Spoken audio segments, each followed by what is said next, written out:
En nombre de Dios y de la patria, se abre la sesión.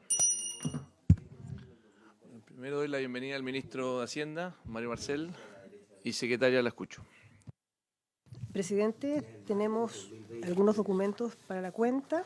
Se recibió una comunicación de la Comisión para el Mercado Financiero en que hace llegar, dando cumplimiento a lo dispuesto en la Ley 21.640 de presupuestos del sector público para 2024, hace llegar el informe que semestralmente tiene que enviar sobre los cursos de capacitación y otras actividades orientadas a la prevención y disminución de conductas relacionadas con el cohecho, el soborno y otras actividades ilícitas dirigidos a funcionarios internos y al público en general.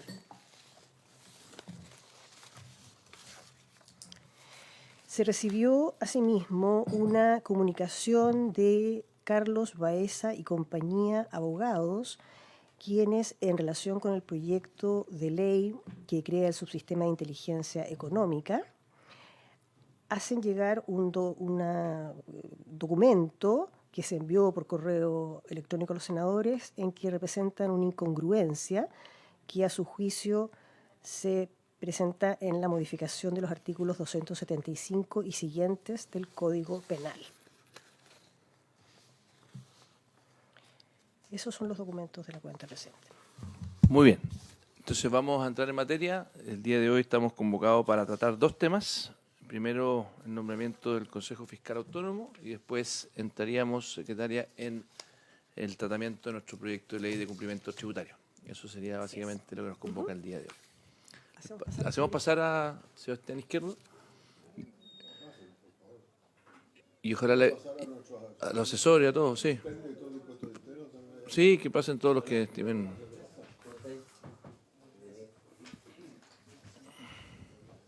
Bienvenido, Sebastián Izquierdo.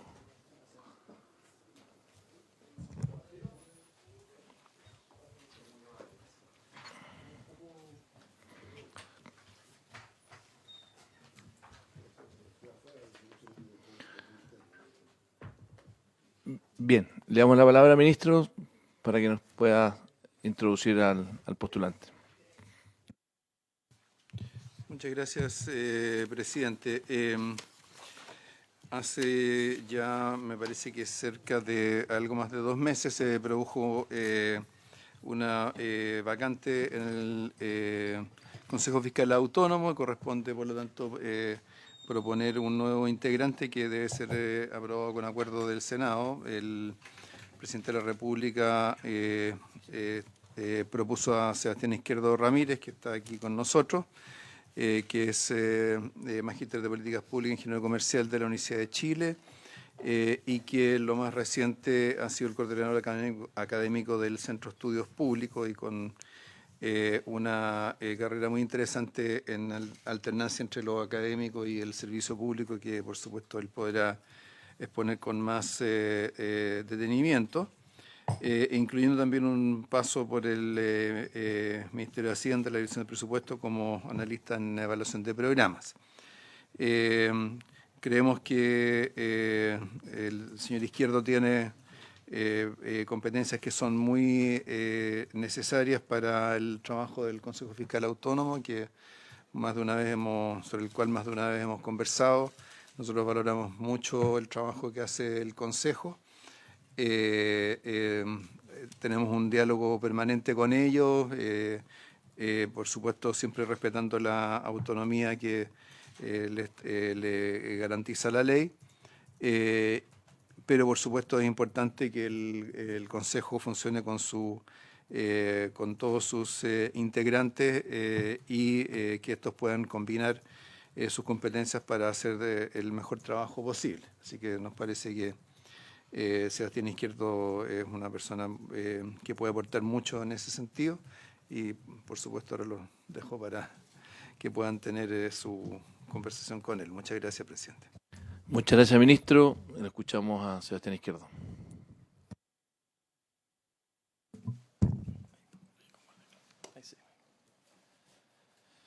Bueno, muy buenos días. Por su intermedio, señor presidente. Quiero agradecer al ministro de Hacienda, Mario Marcel, como también saludar y agradecer a cada uno de ustedes, senadores.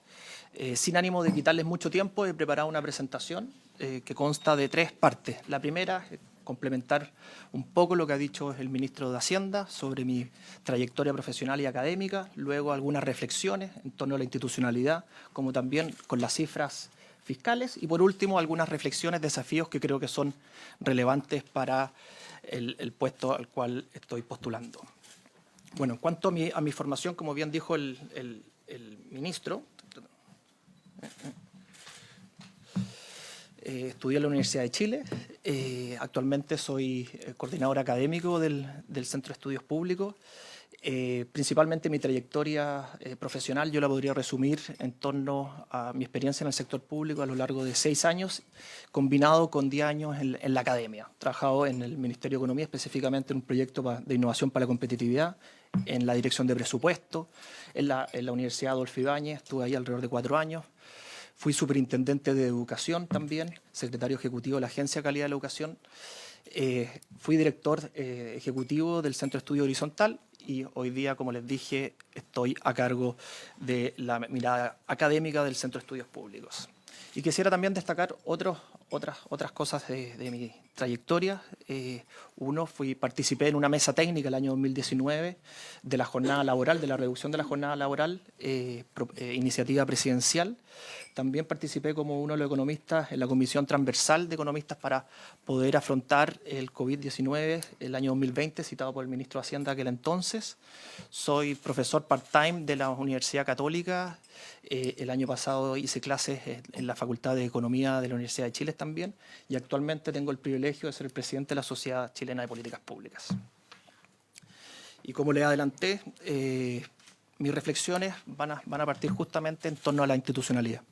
En el año 2019, como ustedes bien saben, se creó el Consejo Fiscal Autónomo. Creo que eso es un paso muy relevante en la institucionalidad, pero para poder comprenderla de mejor manera creo que hay que mirarla con una mirada más de largo plazo. Y creo que por eso hay que fijarse desde el año 2001, cuando justamente el Ministerio de Hacienda en la discusión presupuestaria fija un superávit estructural del 1%, cuyo director de presupuesto me acompaña aquí a mi costado, el ministro de Hacienda. Y eso también fue acompañado por 2 comités consultivo del PIB tendencial, del precio del cobre. Luego, el año 2003, vemos justamente cómo se mejora la ley 19.886. Creo que ahí justamente uno de los aspectos importantes son los informes de finanzas públicas, el cual se les hace llegar justamente a este honorable Congreso. Y luego, después del 2006, es decir, casi alrededor de 5 años, esta iniciativa que fue propuesta justamente por el Ejecutivo en su momento, se traslada a una ley, se formaliza en una ley, la ley 20.128, responsabilidad fiscal, que junto a ello viene con 2 arreglos institucionales muy relevantes para la estabilidad fiscal, el Fondo de Pensiones, el Fondo de Estabilización Económica y Social, y acompañado también de un comité de los fondos soberanos. Y luego, en 2013, se crea el Consejo Asesor Fiscal. Es justamente el precedor del CFA, del Consejo Fiscal Autónomo, en el cual justamente cuando se aprueba esta ley, que inicialmente fue por un decreto y después con el Consejo Fiscal Autónomo fue por ley, se amplía el mandato y se heredan justamente parte de las responsabilidades de ese Consejo Fiscal Autónomo. ¿Por qué digo todo esto? Porque creo que detrás de este marco de fortalecimiento institucional había un esfuerzo importante por parte de los diferentes gobiernos de turno, que han tenido diferentes visiones ideológicas, pero a mi juicio han avanzado firmemente en la dirección correcta de fortalecer esta institucionalidad, y los resultados están, creo yo, a la vista de la pantalla. Y por último, celebrar también la ley que se acaba de publicar, la ley 20.683, porque creo que justamente ahí están los desafíos más importantes que la pandemia plasmó en la institucionalidad fiscal, pero en un periodo donde sabemos que las cifras son, a mi juicio, tienen ciertas complejidades que voy a compartir en la siguiente diapositiva. Bueno, ahora voy a explicar algunas cifras sobre la situación fiscal, precisamente porque creo que justamente los tiempos que vienen, los desafíos que vienen para el Consejo Fiscal Autónomo tienen justamente ciertas complejidades que hay que abordar. Primero de ello es estar sumamente conscientes de que el año 2020, el año 2021, estuvimos frente a una crisis producto de la pandemia de carácter mundial. Estamos hablando que casi 4 puntos, casi 3 puntos del PIB se vio disminuido el crecimiento del mundo, América Latina 7%, los países emergentes un 4%, y Chile, bueno, no estuvo ajeno de esos problemas económicos, y lo pudimos ver justamente en el gráfico cuando vemos que los ingresos fiscales caen. Pero desde el punto de vista del impacto fiscal, en realidad, más que fijarse justamente en los ingresos, creo que hay que fijarse justamente en el aumento del gasto. El aumento del gasto del año 2020 fue en torno a un 10%, un poco mayor, y en el año 2021 un 33%. Estamos hablando de cifras considerablemente importantes que llevaron a un déficit fiscal como estructural, la verdad es que bastante alto según los registros que tenemos. Y eso uno lo puede advertir como una preocupación, pero a la vez también sabemos que veníamos ahorrando en periodos anteriores, de cierta manera, justamente por la estabilidad fiscal que tiene nuestro país, y nos permitió afrontar ese nivel de gasto. Un nivel de gasto totalmente inédito para los países tanto emergentes como desarrollados.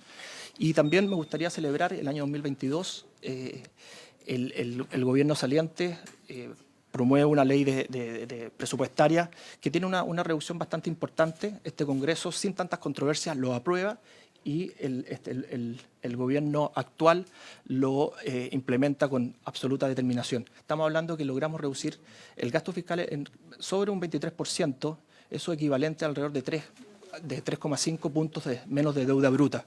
Y creo que eso hay que destacar. Ahora sí, es cierto, la deuda en ese momento estaba en torno a un 36% y esta más bien se provenía justamente no solamente de la pandemia. Hay que ser en eso claro que los déficits, si bien no eran tan grandes como lo que se vio en el 2021, venían desde el año 2001 y por lo tanto esa deuda se explica por ambos factores. Y ahí ustedes pueden ver en la siguiente diapositiva justamente las proyecciones de deuda. Estamos hablando que el año 2007, por ejemplo, estamos en torno al 4% de deuda y las últimas estimaciones en torno a un 40%. Pero el año 2022 se fija mediante un decreto el nivel prudente de deuda y de un 45%.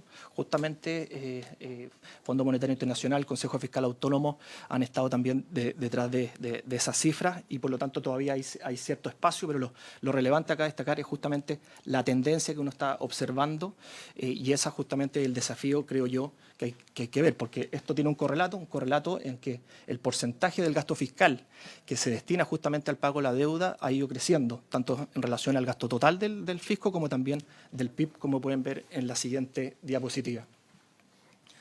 Y esto, por supuesto, ha tenido un correlato en que los activos del Tesoro Público, como porcentaje del PIB, en el año 2007, estábamos en torno a un 11,5% y la última estimación estamos en torno al 4%, es decir, por supuesto que donde justamente cuando hay superávit es donde ahorramos y donde justamente eso se traduce en mayores activos, pero como hemos visto, hemos tenido una pandemia, hemos tenido ciertos déficits justamente desde la crisis subprime en adelante, que hace que este correlato de activos del Tesoro Público vaya a la baja. Y por último, quisiera compartir ciertos desafíos que yo veo importantes. El primero es que hay que continuar con la senda de convergencia y control de la deuda. Sabemos justamente que la estabilidad fiscal no solamente ayuda a la estabilidad macroeconómica del país, sino que también tiene efectos microeconómicos. ¿Qué quiero decir con esto? Quiero decir que detrás de los programas sociales, justamente los buenos programas sociales requieren que sean sostenibles. Y cuando hablamos de que la convergencia no se alcanza, al final de cuentas esto termina muchas veces teniendo que cortar ciertos programas sociales y eso afecta a los más desfavorecidos y por eso recalco la importancia de continuar esta senda de convergencia. También uno se hace la pregunta, bueno, ¿cuáles son los desafíos? ¿Cuáles son las lecciones que hemos aprendido justamente en esta crisis que acabamos de tener el 2020-2021? Y la verdad es que la ley 21.683 recién publicada lo expresa bastante bien. ¿Por qué? ¿Cuáles fueron las lecciones? La primera lección es que teníamos ciertos ahorros y esos ahorros nos permitió afrontar fuertemente con gastos extraordinarios, ayudar a las familias con respecto a la salud, con respecto a los ingresos, a las empresas, etcétera. Por lo tanto, ahorrar era importante, pero las circunstancias también han cambiado. Necesitamos justamente estas reglas de escape que permitan justamente al Ejecutivo tener más flexibilidad para poder afrontar este tipo de situaciones extraordinarias y a la vez también un compromiso para poder converger justamente al balance estructural. Y creo que esta ley lo plasma bastante bien. Ahora, tenemos otro desafío. Cuando hablamos que estamos en torno a una deuda bruta en torno al 40%, eso significa que ahora Chile tiene que estar monitoreando justamente la deuda y por lo tanto poder combinar esta deuda, esta regla dual, tanto de deuda bruta como también de balance estructural, que es más operacional, y poder ver la dinámica de la deuda, creo que es un avance importante. Y por lo tanto me atrevo a decir, por su intermedio, presidente, que los desafíos justamente del Consejo Fiscal Autónomo están muy bien plasmados en esta ley, en el cual esa institución juega un rol muy importante en tener que implementarla. Hay muchas atribuciones, mucho más trabajo, y de esa manera la implementación de esta ley funcione lo mejor para el país, porque detrás de la estabilidad fiscal justamente están las personas. Y por último, para mí sería un honor poder aportar a este esfuerzo conjunto de diferentes instituciones en la estabilidad fiscal, como también aportar con mi conocimiento y energía justamente en los desafíos que plasma el artículo 2 de la ley del Consejo Fiscal Autónomo, que es la estabilidad fiscal del país. Muchas gracias. Muchas gracias, Sebastián Izquierdo, por su presentación. Gracias también al ministro. Yo creo que hoy día nos convoca un tema que es de los activos que tiene nuestra institucionalidad. Probablemente, a diferencia de otros países de Latinoamérica o incluso del planeta, si hay algo que ha caracterizado a Chile desde hace mucho tiempo, ha sido su responsabilidad fiscal. Yo creo que es un activo de verdad muy, muy relevante que tiene nuestro país, que incluso en momentos bien complejos ha logrado ser un patrimonio transversal, sin distingo de color político. Yo diría que más encima lo que se implementó en su minuto con el expresidente Ricardo Lagos, que elevó el estándar de esta discusión a casi que una regla de oro, es un patrimonio que tenemos que ir cultivando y que además se ha ido profundizando. O sea, todas las leyes que ha descrito Sebastián Izquierdo de cómo esto ha sido un tema que ha ido mejorando, realmente creo que al final lo que hace es cuidar un activo que para los sectores más vulnerables, para que la economía funcione bien, nos da garantías a todos. Así que yo también felicito el que el actual gobierno, lejos de querer abandonar esa discusión, la ha ido retomando también con bastante convicción. Así que le ofrezco la palabra a los colegas para que puedan hacer consultas, las que estimen convenientes al postulante que ha presentado el gobierno. Senador Lagos Weber. Sí, muchas gracias, presidente. Aprovecho a saludar al ministro Marcel, ¿ya? Aquí a nuestro nominado, ¿ya? Desearle mucho éxito. Creo que va a contar con el apoyo de todos nosotros, ¿ya? Usted, presidente, hacía referencia a que hemos tenido una institucionalidad en esta materia que lleva ya más de 2 décadas, y se ha logrado mantener el tiempo. Junto con eso ha aumentado la deuda externa, es cierto, pero dentro de todo el sistema ha resistido. La institucionalidad nos ha respondido cuando así lo hemos requerido. En la crisis del 2009, ahí está el gráfico, habían reservas por 17.000 millones, quedamos con 8.000, esa vez, 9.000 millones o 8.000 y fracción se fueron en apoyar a la crisis asiática, que hubo esa oportunidad, se recuperó algo los fondos, lo utilizamos ahora cuando fue necesario para la pandemia, etcétera. Hemos tenido esa capacidad. Hemos ido sofisticando el sistema. Partimos con un consejo asesor, después le dimos más musculatura. Hoy día tenemos un consejo fiscal autónomo, cuyos miembros son nombrados, propuestos por el presidente, nombrados por el Senado, con un quórum determinado. O sea, le estamos dando una musculatura que no teníamos antes. En este esquema, y entendiendo que agradezco la presentación, usted se concentró en el tema de la deuda, ¿ya? Efectivamente, nosotros fijamos que la institucionalidad nuestra fijó como un nivel prudencial de deuda de 45% del PIB. Hoy día estamos en un 40% estabilizado en los últimos 2 o 3 años. Todo indica que a partir de las políticas que aplicó el gobierno, que dirige además el ministro Marcel en materia económica, vamos a lograr mantener eso y tal vez mejorarlo, ojalá.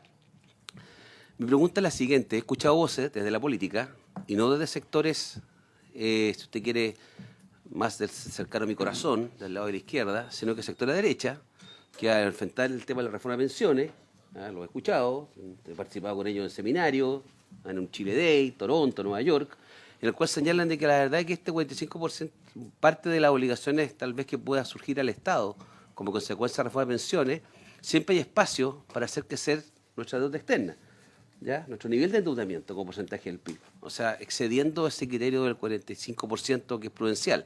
Entonces, mi pregunta no es que usted le encuentre razón o no, sino que qué elementos son los que determinarían que ese nivel prudencial de 45% pudiera modificarse, porque no está escrito en piedra, tiene que haber elementos que lo determinen o que hace que nos digamos que ese es el nivel prudencial. Lo digo porque este es un debate que se va a abrir, estamos discutiendo pensiones y este es un debate que creo que es muy relevante. Por último, no puedo evitar que yo compartí con algunos de los que están acá una columna de opinión, no importa de quién, en el caso para no personalizarlo, pero que a propósito de la responsabilidad fiscal terminaba una columna de opinión respecto diciendo que el gobierno y hasta cuándo con la responsabilidad fiscal. Un connotado miembro del gobierno me respondió hasta que se haga costumbre. Y me gustó esa afirmación a mí. Me gustó porque creo que eso... No se ría, ministro Mario Marcel, que lo van a echar al agua. Ya, entonces, lo importante es que yo creo que este tema es muy importante, porque cuando vemos el barrio, el vecindario y otros países, otras latitudes, esto es lo que cuesta tanto controlar. Entonces, mi pregunta a usted, en resumen, este tema es, ¿qué criterios deberían ocurrir para que uno pudiera aumentar su nivel prudencial de endeudamiento? Eso lo dejo ahí planteado, presidente. Muchas gracias, senador Lagos Weber. Senador Coloma, que normalmente hace uso de la palabra, le pregunto si la quiere usar. O sea, obligado a... No, claro. Me inhibió. Cosa que no es fácil, No, gracias, presidente. Bueno, saludar a Sebastián, digamos, y desearle todo el éxito en lo que viene, que esperamos que salga de buena manera, digamos. Bueno, obviamente el tema de la deuda ha estado presente y fue parte de la presentación. Yo creo que a propósito de lo que dice el senador Lago, sería importante ver cuál es el criterio también respecto de los límites, respecto de aquellos, particularmente porque estamos pagando intereses altos en esa materia. Pero me gustaría una pregunta más general. Usted que ha visto el funcionamiento del Consejo Fiscal, respecto de sus atribuciones, respecto de los roles que debería tener particularmente la legislación que suponga gasto. ¿Usted lo ve que estamos en la buena línea? ¿Tiene alguna sugerencia? ¿Vería que podría mejorarse esa posición? Lo digo porque yo quiero hacer una pequeña historia. El Consejo Fiscal, que no es de tan larga data, digamos, fue una discusión bien transversal que se produjo, porque en el fondo, digámoslo, es una forma en que el Ejecutivo, y esto fue en gobiernos anteriores, pero que ha sido muy, bueno, digamos, respetada por este Ejecutivo, se resta poder.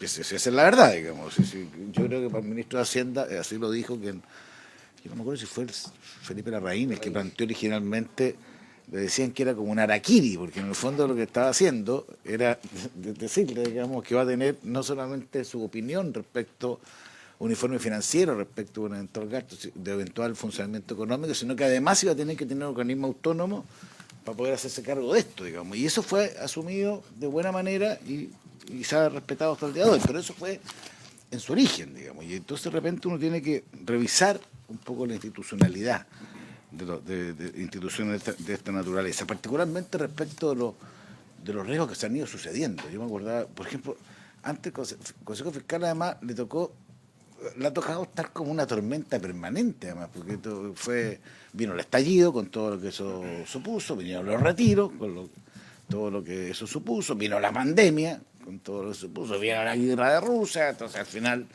y por lo tanto la cifra con que quizás se inició esta institución han cambiado sustancialmente hoy día. Entonces también genera, creo, reflexiones respecto de cómo se fortalece esa institucionalidad de una organización que yo encuentro que ha sido muy útil. A veces a veces no son cómodas, digamos, pero son útiles, y esa es la clave respecto de esto. Entonces me gustaría que usted use una reflexión en esa línea de cómo se imagina el Consejo Fiscal más para adelante. Gracias, presidente. Muy bien, yo también tengo una consulta, no sé si alguien más quiere de los colegas, pero senador Insulza, ¿no? Ok.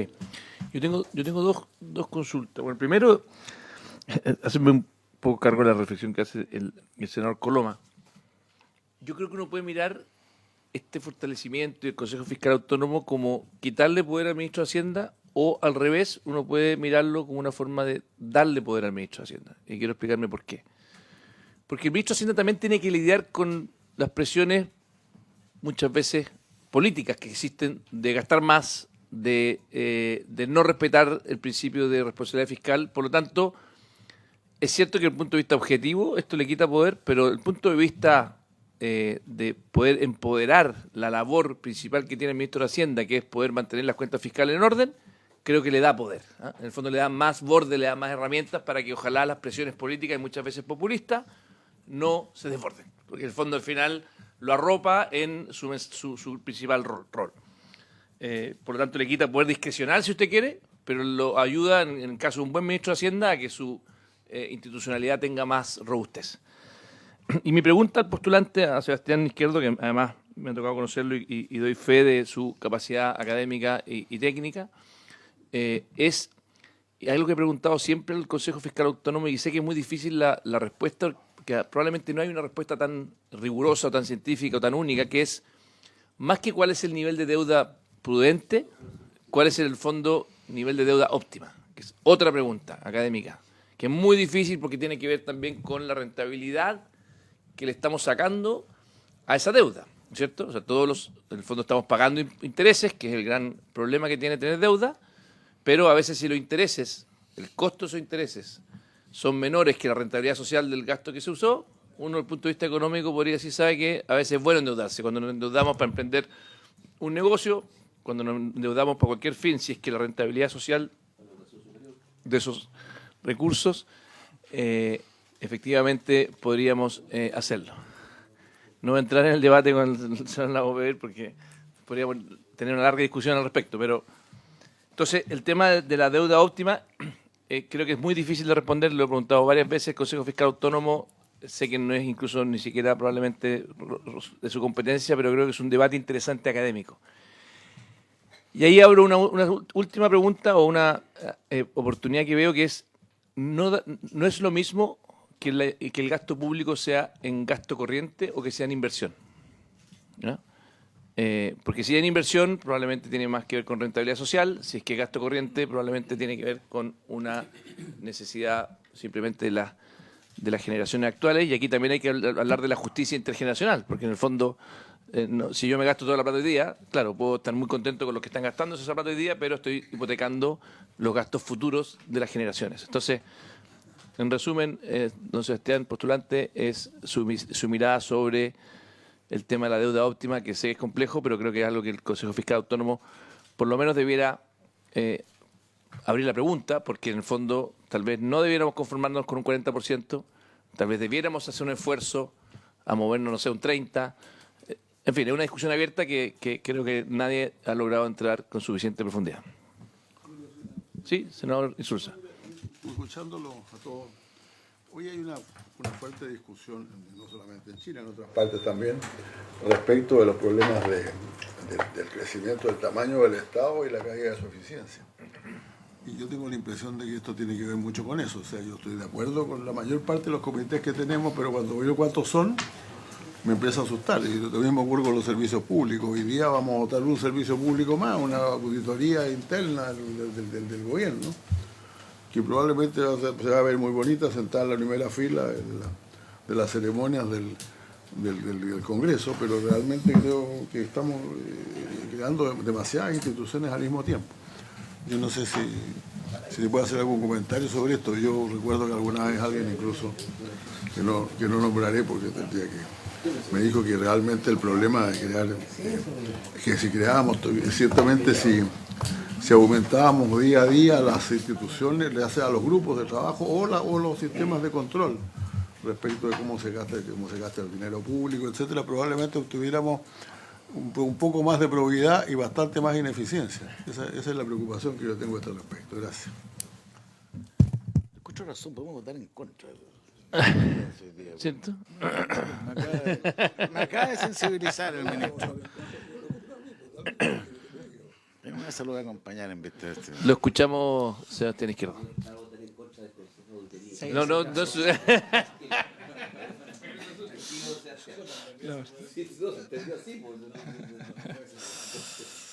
A manera de estricto rigor no votamos hoy día. Sebastián. Por su intermedio, señor presidente, voy a proceder a responder y también agradecer justamente la aclaración de acá al senador Lagos Weber. Bueno, la verdad es que la pregunta sobre el nivel de deuda óptima, yo creo que es una pregunta que está latente en Chile.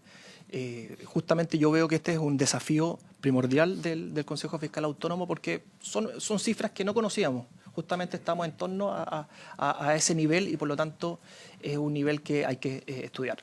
Lo que sí creo yo, para aportar justamente al debate, es que hay que tener dos consideraciones. La primera, el nivel importa, pero también, e importa más creo yo, es justamente la tendencia. Cuando uno ve la tendencia al alza, justamente eso es lo que uno debiera buscar más bien un punto de inflexión para poder contener, porque ya la lección que nos dio justamente la pandemia y también la crisis subprime del 2008 era justamente que necesitábamos esos ahorros para enfrentar esas emergencias, muchas de ellas sociales como económicas. Ahora, compararnos directamente con otros países del mundo, porque justamente cuando uno ve los niveles de deuda de los países del OECD o de América Latina, efectivamente Chile está justamente en la distribución de más abajo. Pero también hay que verlo con sus propias características, es decir, nosotros como país estamos más adversos a ciertos riesgos. Por ejemplo, tenemos una concentración importante de exportación de ciertos commodities y eso nos hace que nuestra economía sea más susceptible a cambios extranjeros. Y por lo tanto más frágil y por lo tanto el nivel de deuda no es llegar y comparar, creo yo. Pero sí, creo que el Fondo Monetario Internacional, el Consejo Fiscal Autónomo han hecho ciertas aproximaciones, tal cual como ya llevamos muchas mejoras en el balance estructural. Creo que también los aspectos metodológicos de poder calcular eso son justamente los desafíos que tiene el Consejo Fiscal Autónomo en el futuro. En relación a cómo yo veo al Consejo Fiscal Autónomo en el futuro, la verdad es que yo cuando analizo la ley que lo crea y veo todos los esfuerzos que Chile ha hecho en los diferentes gobiernos, no me queda otra más que decir ojalá sigamos la misma senda de fortalecimiento institucional. Yo creo que el Consejo Fiscal Autónomo ha demostrado en estos 5 años, como bien decía el senador, de pandemia, crisis social, económica, problemas de crecimiento mundial, y logró hacer una fase de instalación que a mi juicio ha sido un éxito. Y su desempeño también, con las atribuciones que tiene, también ha sido un éxito. En eso quiero ser súper claro y por lo tanto creo yo que seguir avanzando en ese fortalecimiento es importante. Ahora es importante comprender que el Consejo Fiscal Autónomo, más bien, por llevarlo a términos futbolísticos, sería como el árbitro. Los jugadores justamente son los ministros de Hacienda, el Poder Legislativo, pero lo que viene a aportar el Consejo Fiscal es solidez técnica, colegiada, transversal, sobre las materias que le competen y creo que justamente eso es importante. En relación a la composición del gasto, cuando estamos hablando de un gasto corriente versus un gasto de inversión, yo creo que el Consejo Fiscal Autónomo debe fijarse justamente en la composición del gasto, no solamente en el nivel, porque cuando sacrificamos gasto de inversión, al final de cuentas eso en el largo plazo también trae una mayor deuda, porque es inversión que Chile necesita y que se está posponiendo y por lo tanto en el futuro lo vamos a tener que pagar. Creo que la composición es importante del gasto fiscal. Y por último, yo creo que en estos 5 años el Consejo Fiscal Autónomo ha demostrado ser exitoso y yo también veo con las promulgaciones de las diferentes leyes que el Poder Legislativo como también el Poder Ejecutivo le han ido dando más atribuciones. Incluso el Contralor General de la República, en base a un oficio producto de una pregunta del senador Lagos Weber, justamente también lo reconoce. O sea, lo que quiero decir es que ha ido avanzando, no solamente desde el punto de vista institucional, sino que también desde la confianza que le han entregado justamente las otras instituciones, respetando, por supuesto, su autonomía. Muchas gracias. Muy bien, le agradezco nuevamente al ministro de Hacienda y al postulante Sebastián Izquierdo por su presentación y la verdad que habiéndolo escuchado siento que la Comisión estima que cumple con los requisitos que nos mandata la ley, esto no hay que votarlo, pero por lo menos creo que siempre es sano poder cumplir con el protocolo de que se cumple con con el propósito de la ley que fue creada, con que efectivamente se haga una exposición y se puedan hacer las consultas. Así que le agradezco y podemos pasar al segundo punto de la tabla. Gracias, señor Tengio. Señor Lagos Weber me pide la palabra. Sí, entendiendo que concurrimos a dar nuestro apoyo a la nominación y el respaldo, yo quería aprovechar la oportunidad que estaba hablando el Consejo Fiscal Autónomo de plantear lo siguiente y pedir que esta comisión, si no a mi nombre o a nombre de los que están acá o que quieran, es pedirle un oficio formal al Ministerio de Hacienda, ¿ya? Respecto de una serie de datos que han sido solicitados por el Consejo Fiscal Autónomo. Está en la página web del Consejo Fiscal Autónomo un oficio del Consejo Fiscal Autónomo al Ministerio de Hacienda del 11 de julio, ya hace más de un mes y fracción, ya, en el cual se pide una serie de antecedentes para efectos de poder dimensionar los efectos fiscales históricos y las proyecciones del crédito con aval del Estado según su diseño vigente. Y enumeran alrededor de 12, 13 solicitudes, ya, que son todas razonables para poder calcular los impactos que tendría el sistema actual, para poder comparar después con lo que se va a proponer por parte del gobierno a fines de septiembre, que entiendo que eso que está en marcha. Algunos tuvimos, por lo menos yo, una reunión con el subsecretario de Educación Superior en algún minuto tiempo atrás. Hay un diseño dando vuelta en esta materia. Ya hay una serie de temas que son bien básicos, o sea, una serie histórica del total de pasivos contingentes por garantías del fisco, la serie histórica del total de stock de créditos del CAE. Respecto a la recuperación de préstamos, se solicita una explicación sobre si ello constituye un registro sobre o bajo la línea, porque en algunas partes aparece como ingreso sobre la línea y después bajo la línea, los gastos. Entonces, hay una serie de temas que no están aclarados. Yo entiendo que hay conversaciones entre las instituciones, pero lo importante, para objeto de poder evaluar correctamente el crédito con aval del Estado, la propuesta nueva que se va a hacer, que entiendo que algo bien es holístico, integral, no se preocupa de la condonación de algunos deudores, sino que tiene una mirada más global. Pero para esos efectos creo que es muy pertinente contar con ese responde a ese oficio. No es mi estilo hacerlo, pero en este tema que ha sido tan debatido, tan cuestionado, ¿ya? Creo que me imagino que en esta administración vamos a proceder con la máxima rigurosidad, ¿ya? Para poder hacernos carne de algunas críticas que se hicieron en el pasado al programa, algunas fundamentadas, otras no, pero creo que en esta oportunidad yo creo que amerita, al margen de las conversaciones que puede tener el Ministerio de Hacienda, es con este oficio que entiendo que no ha sido respondido hasta el día de hoy. Entonces, yo quiero respaldar esa solicitud de información, ¿ya? Y que también se haga llegar acá para que si uno tiene algunos técnicos que puedan también introducirse en ese debate, que creo que va a estar interesante. ¿Cómo hacer para asegurar la educación superior? Ministro. Gracias, senador. Sí, gracias, presidente. Sí, en relación a este último punto, hay un oficio que es anterior del Consejo Fiscal Autónomo en que se pidió que se le hiciera una presentación sobre el sistema de crédito con aval del Estado. Eso se hizo, ha habido reuniones entre la Dirección de Presupuesto y el Consejo. Me parece que lo que se está pidiendo ahí son los datos que corresponden a las proyecciones que se le entregaron.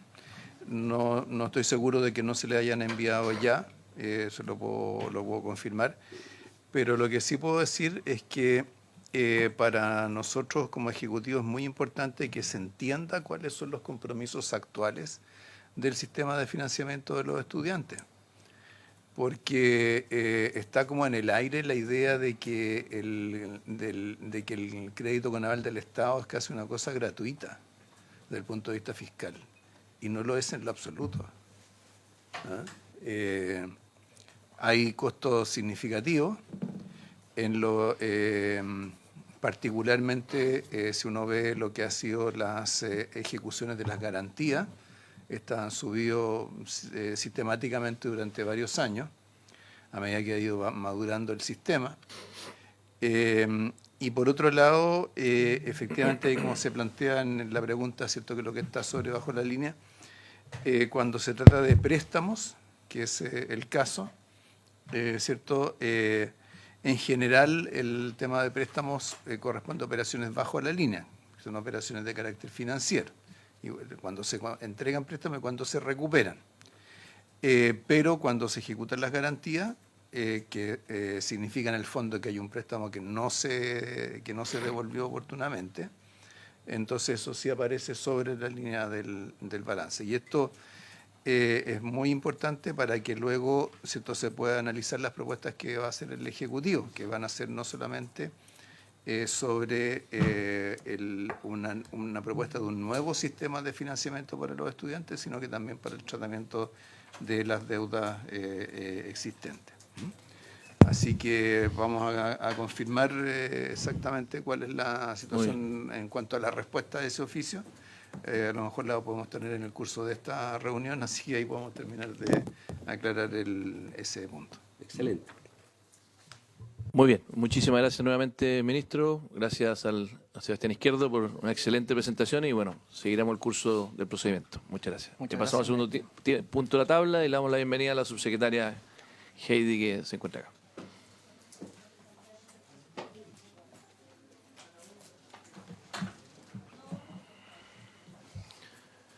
Muy bien, ahora el segundo punto de la tabla es poder seguir avanzando en la ley de cumplimiento tributario.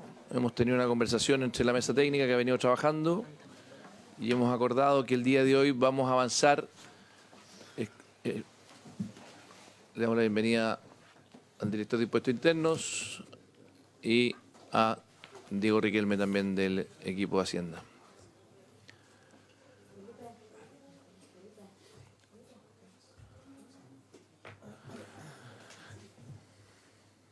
Bueno, como decía, vamos a avanzar el día de hoy en aquellas materias que cumplan con dos requisitos, que es lo que hemos conversado. Primero, que hayan sido indicaciones ya ingresadas y por lo tanto que estén disponibles para ser votadas. Y segundo, que hayan sido acordadas también en la mesa técnica. Y lo otro que quería consultarle también a los colegas y que tenemos que tomar la decisión es poder abrir un breve plazo de indicaciones para que se lo solicitemos a la sala en la sesión de la tarde, para que efectivamente el Ejecutivo pueda ingresar aquellas materias que han venido trabajándose en la mesa técnica. ¿No es cierto, secretaria? Entonces, no sé si hay acuerdo en la comisión para que podamos solicitar aquello. Senador Coloma. Sí, para efecto de procedimiento, porque no sé, lo pregunto, no sé si se van a poder ingresar. Imaginemos que pedimos el plazo hoy día, digamos, y que resolvemos, se va a poder ingresar todas las indicaciones que faltan, me parece, hasta el último, o sea, no va a quedar otra. Ya que eso es importante para efecto de los plazos. No, que ya, pero no que, o sea, se cierra, no hay más, es el último plazo. O sea, no es que después se reabran. Estoy preguntando como efecto de procedimiento. O sea, ustedes esperan hoy día o mañana, no sé cuándo sea el plazo que se aprueben las indicaciones. Esas son todas, digamos. ¿Esa es poco la idea? Sí, para saber. Muy buena pregunta, ministro. Sí, gracias, presidente. Las indicaciones que se han preparado corresponden a todo lo que se discutió con los asesores. Toda esa temática, hay un par de puntos que se agregan que vienen de otros lados, pero básicamente corresponde a todo lo que se ha trabajado con los asesores. Por supuesto, siempre puede ocurrir que en la discusión y de las indicaciones en la comisión surja alguna variante de redacción, pero eso entiendo que habiendo unanimidad se puede recoger. Efectivamente. Y adicionalmente, bueno, de nuevo agradecerle a los asesores y a los equipos técnicos que tuvieron una jornada bastante maratónica de diálogo intenso. Sé que han sido varias semanas, pero creo que ha ido moviéndose en la dirección correcta. Así que son... secretaria, no sé si quiere usted darnos una relación cuáles serían los paquetes entiendo que son 3 paquetes. Presidente, de votaciones. entiendo que el asesor después va a explicar las materias de cada paquete, pero efectivamente... Senador García. Perdón, previamente, ministro, ¿qué fecha le va a poner el plazo para presentar indicaciones? ¿Mañana, pasado, el lunes? No, lo ideal sería que sea lo más breve posible, tampoco media hora para que no se nos ingresen más, en el fondo. Me pregunto porque si realmente están afinados todos. Sí, están afinados. Porque si no hay que darle, perdón, porque si no, demos 24 horas o 48 para que esté bien afinado. Eso es lo único que estoy preguntando. No, ¿Qué pasa aquí? Que lo damos media hora y después nos damos cuenta que la próxima semana va a necesitar otra media hora. Entonces, eso es lo que ayer siguieron trabajando esta tarde y en el fondo el objetivo es que se habla media hora después de que lo autorice la sala, cosa que puedan ingresar exclusivamente aquellas materias que están consensuadas y obviamente después se cierra. Y de forma que ojalá mañana pueda entrar en materia con aquellas. Le va a tocar a la Secretaría en forma muy intensa trabajar también, la Soledad con su equipo, Pero bueno, sabemos que su disposición en esta materia siempre es muy positiva. Ministro. Sí, no, solo quería decir que habrán visto que recién firmé un documento, es el paquete de indicaciones. Está nervioso con esa firma. Bueno, yo le propongo entonces al Ejecutivo que presente estos paquetes, el contenido, vayamos uno a uno, pero que dé una mirada general primero de qué es lo que vamos a votar el día de hoy y que después podamos ir entrando en materia y abriendo la discusión en cada uno de ellos. Y si nos da el tiempo, hay un par de temas que conversamos con los colegas antes de la reunión que nos gustaría abrir para la discusión eventualmente de mañana. No sé si va a hablar el ministro o Diego. La palabra es suya. Gracias, presidente. Sí, respecto de el primer grupo asociado a temas de delitos tributarios, se incorporaron indicaciones al artículo 97, que es el que tipifica todos los delitos tributarios. En específico, lo que se corrige respecto del aprobado en la Cámara está en la página 131 del comparado, la indicación número 15, donde se modifica la palabra evadido por defraudado. Esto es, no sé si recordarán, en su momento vino el Ministerio Público y planteó que no había una definición de tributo evadido. La norma vigente en la ley dice tributo eludido y eso sí es inductivo a error porque el avance doctrinario ya es absolutamente claro que la elusión no es un delito penal y por lo tanto, en definitiva, el texto pasa a quedar como tributo defraudado, que es, en definitiva, cuando hay dolo detrás. Es un ajuste, si bien es de texto, es relevante para que haya coherencia normativa en nuestra legislación tributaria. La indicación 16 y 17 tiene que ver con un comentario que... Estamos explicando el primer paquete que tiene que ver con delitos tributarios. Entonces, no estamos votando todavía. Quiero que el Ejecutivo pueda explicar el contenido total de ese primer paquete. Después podemos ir votando uno a uno. Vamos a definirlo después, la forma de votación. Pero creo que es bueno que tengamos una mirada comprensiva del primer punto en discusión, que tiene que ver con delitos tributarios. Sí, que son 4 indicaciones para los miembros de la comisión, que todas van al mismo artículo, digamos, porque Página 131 el comparado. El artículo 97 es 131 el extenso. comparado, sí. Y la indicación 15 es la primera que estamos viendo, que tiene que ver con reemplazar evadido por defraudado, que es lo que acaba de explicar el señor Riquelme. Luego en la indicación 16 y 17, que está en la página 132, que es la página siguiente, sí. Se refiere a, fundamentalmente, se tomó en consideración opinión del Ministerio Público y también del experto penalista que asistió a esta comisión, de hacer una precisión en el tipo penal de quien confeccione o facilita documentos tributarios falsos, distinguiendo entre quien los confecciona, quien los vende o los facilita de cualquier forma y quien lo hace para, además, la comisión de delitos tributarios. Entonces, lo que se hace es que se ajustan las penas. En el primer caso, quien solo facilite sin necesariamente hacerlo con un objeto de un delito tributario, queda sujeto a presidio menor en su grado medio, se baja de máximo a medio fundamentalmente para que no quede más gravoso que el tipo más grave que tiene nuestra legislación, que es el que contabiliza una factura falsa. Eso es lo que se nos representó, que no podía ser que el que facilitara la factura falsa tuviera una sanción mayor que el que la contabiliza. Eso es la precisión que se hace. Y respecto de la 17 es quien, en definitiva, facilita facturas para la Comisión de Delitos Tributarios, queda sujeto a presidio menor en su grado máximo. También ambas penas de las que estaban aprobadas en el anterior trámite legislativo se reducen en un grado para quedar coherente y sean penas proporcionales a las demás disposiciones en materia penal.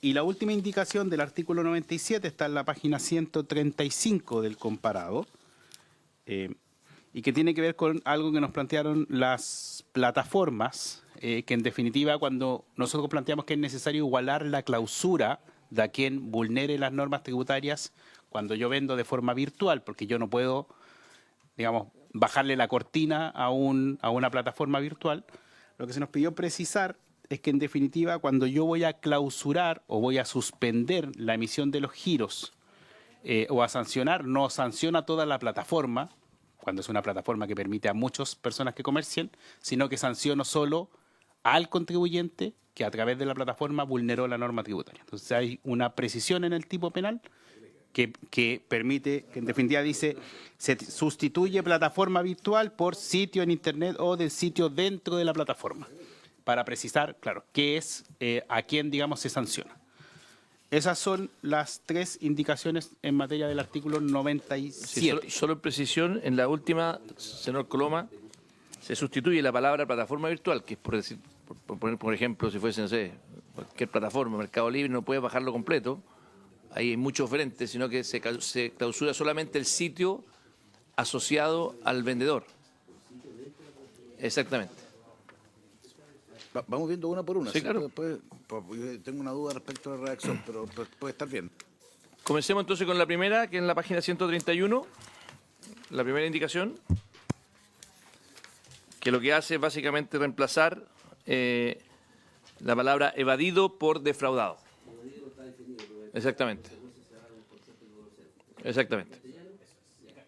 ¿No está evadido en ninguna otra parte del código? ¿Evadido, la palabra evadido? No, en general en general se habla de impuesto defraudado, es algo bastante más usual, o sea, es algo que está en la legislación, más no el concepto de evadido, sino que es más doctrinario. Por eso preferimos hablar de tributo defraudado. El segundo punto del paquete es el tema de las penas, que se baja para quedar coherentes.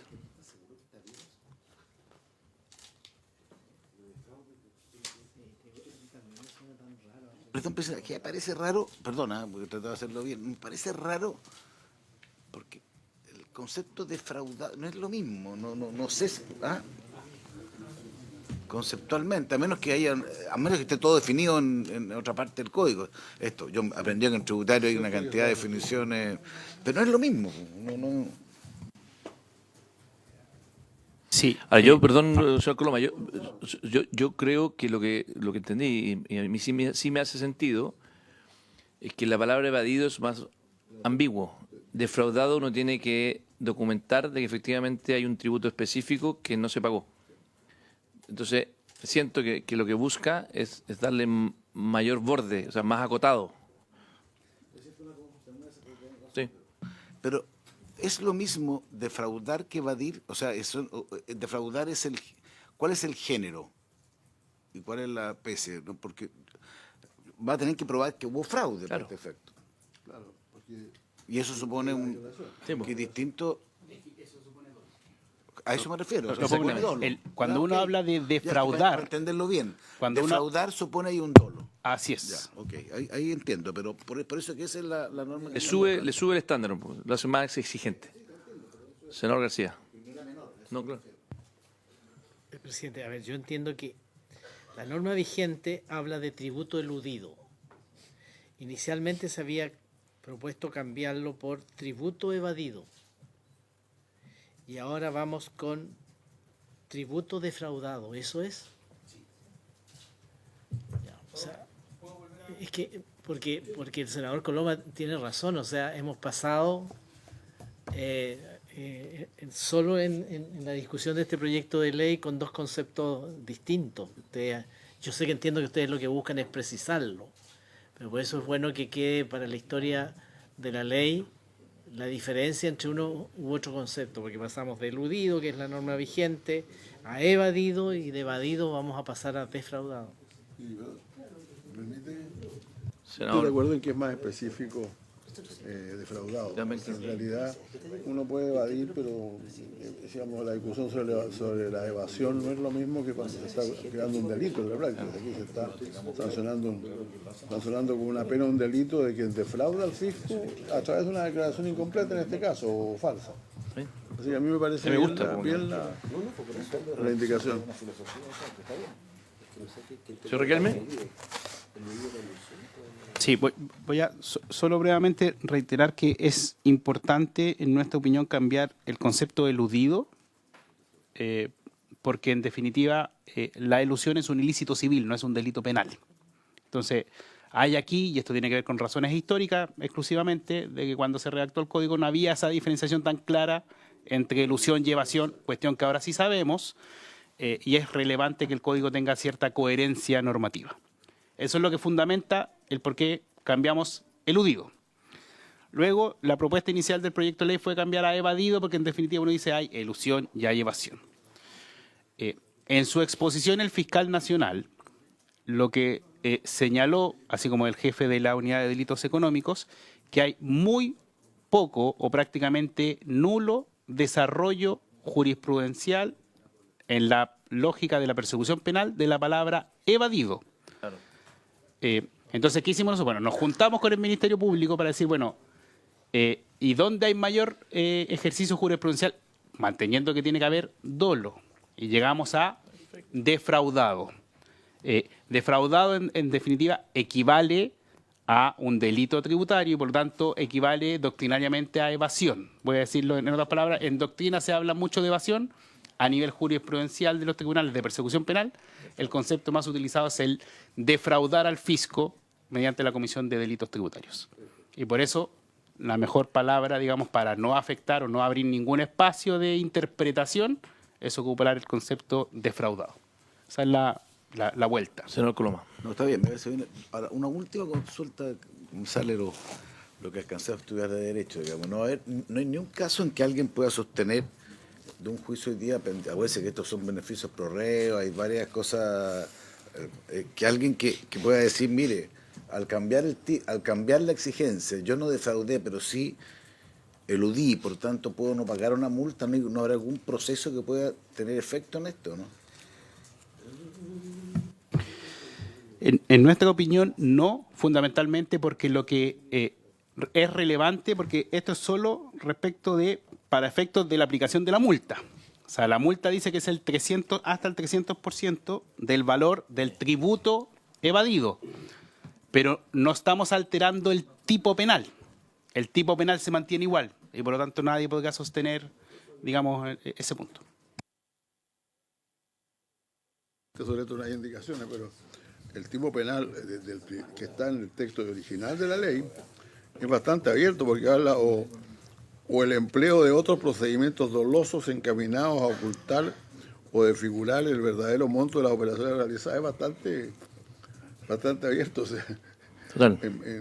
No es lo que llama, es un artículo bastante, por así decirlo. Yo por lo mismo creo que lo que estamos haciendo en esta indicación es precisar un artículo vigente que es bastante ambiguo. O sea, yo lo que estoy leyendo aquí es que se aprovechó esta legislación para afinarlo, cosa que el Ministerio Público, cuando encuentre un caso donde hayan suficientes argumentos, pueda procesarlo sin ambigüedad.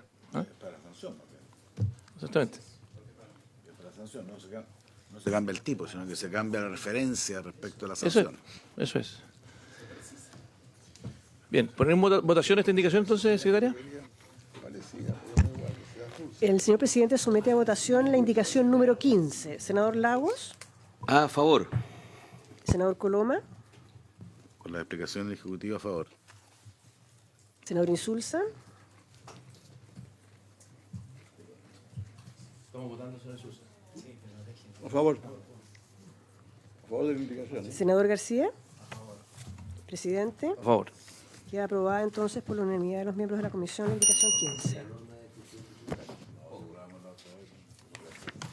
Ahora les propongo que revisemos las dos que siguen, que es la 16 y la 17, que básicamente, como explicaba recién el Ejecutivo, lo que buscan es hacer coherentes las penas. Y después nos quedaría la última de este primer paquete, que es el tema de la plataforma, pero votemos en grupo las dos siguientes que hablan de lo mismo.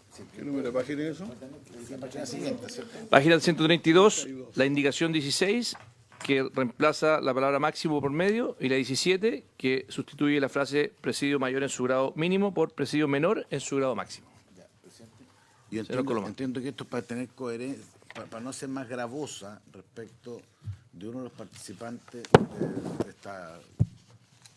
de esta ilegalidad, que es el que hace una factura versus el que la comercializa. Eso es lo que usted explicó. O sea, para tener, es que me parece súper importante que es la filosofía, porque también me quedo con el artículo, la reflexión anterior, que esto puede de alguna manera alterar, pero si se altera una buena línea estará bien, supongo. Ese es el objetivo buscado.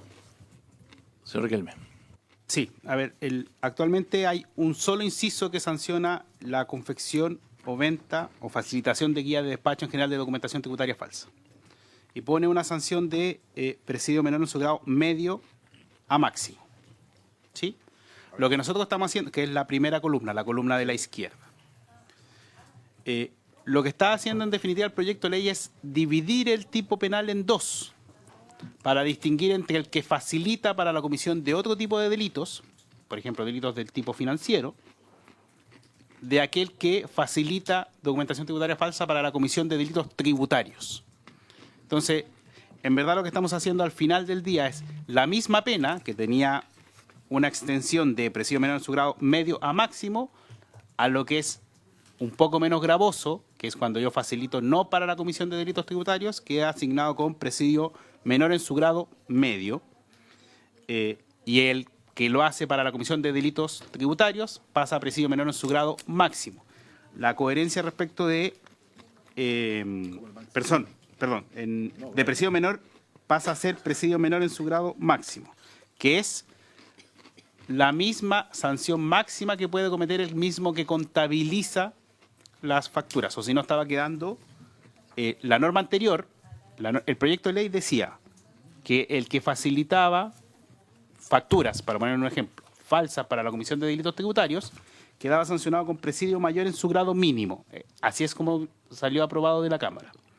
Si uno compara eso con el número 4, que es el que está en la página anterior, perdón hacerlo mover de una página a otra, pero para que se entienda, el que contabiliza las facturas, su pena máxima es presidio menor en su grado medio a máximo. Entonces, el que facilitaba la factura tenía una pena mayor que el que contabilizaba la factura.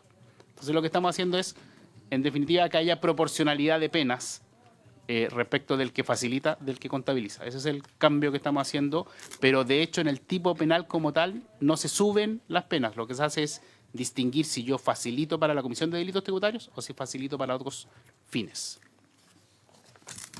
Perdón, no entendí bien. ¿Dónde queda el máximo? O sea, se cambia el máximo a medio. O sea, en el fondo queda, en el primero, grado medio a máximo, queda cuando decía, eso decía originalmente. Después se modifica en la Cámara y queda grado máximo y multa hasta 40. Y eso ustedes lo cambian por medio. Por medio. Por lo tanto, bajamos un grado la pena. Bajan un grado la pena. Y en el caso siguiente también bajamos un grado la pena. De presidio mayor en su grado mínimo pasa a presidio menor en su grado máximo. Ya que había dicho máximo, ya ahora ahí entiendo. Claro, que la diferencia es que uno es presidio menor y el otro es presidio mayor. Ahí entiendo, parece que no. O sea, lo iguala, digamos, las dos situaciones porque son igualmente delictuosas.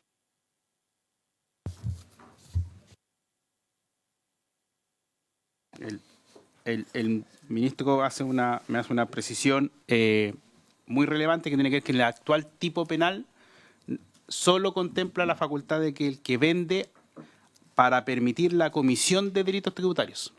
No se pone en el supuesto que yo venda facturas para, por ejemplo, abultar mis ingresos y por eso obtener financiamiento. Caso que ronda, digamos, en prensa, ¿no?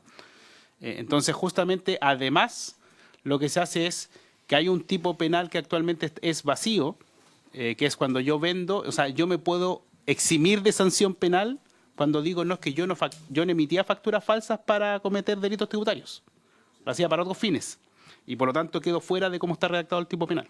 Entonces el tipo penal además permite capturar una situación no contemplada, pero igual de gravosa, digamos, o relevante de regular. Todas las conductas posibles, confeccionar, vender o facilitar. Entonces. Para permitir la comisión de delitos tributarios o para ocultar ingresos como es por... y eso hoy día no quedaba sancionado, esa parte. Así es, porque el tipo penal acumulativo para un fin. Sí. Dice exclusivamente, pone como parte del tipo penal, la norma actual, con el objeto de cometer o posibilitar la comisión de delitos descritos en este número. Es decir, yo tenía que probar dos cosas, que había facilitado documentación falsa y que lo hice para que otro cometiera delitos tributarios. Eso se corrige. Muy bien. Pongamos votación, secretaria. El presidente somete a votación las indicaciones números 16 y 17. Senador Lagos. Voto a favor, entendiendo que no solamente se establece el tema de la proporcionalidad de las penas, ¿ya?, sino que también se amplía, ¿ya?, el tipo para incorporar otras figuras que hoy día no estaban sancionadas, ¿ya?, que eso es muy importante, ¿eh? No solamente el tema para fines de un delito tributario, sino que para otros fines igualmente ilegales o impropios. Voto a favor. Senador Coloma. Yo me sumo a esta argumentación, voto a favor.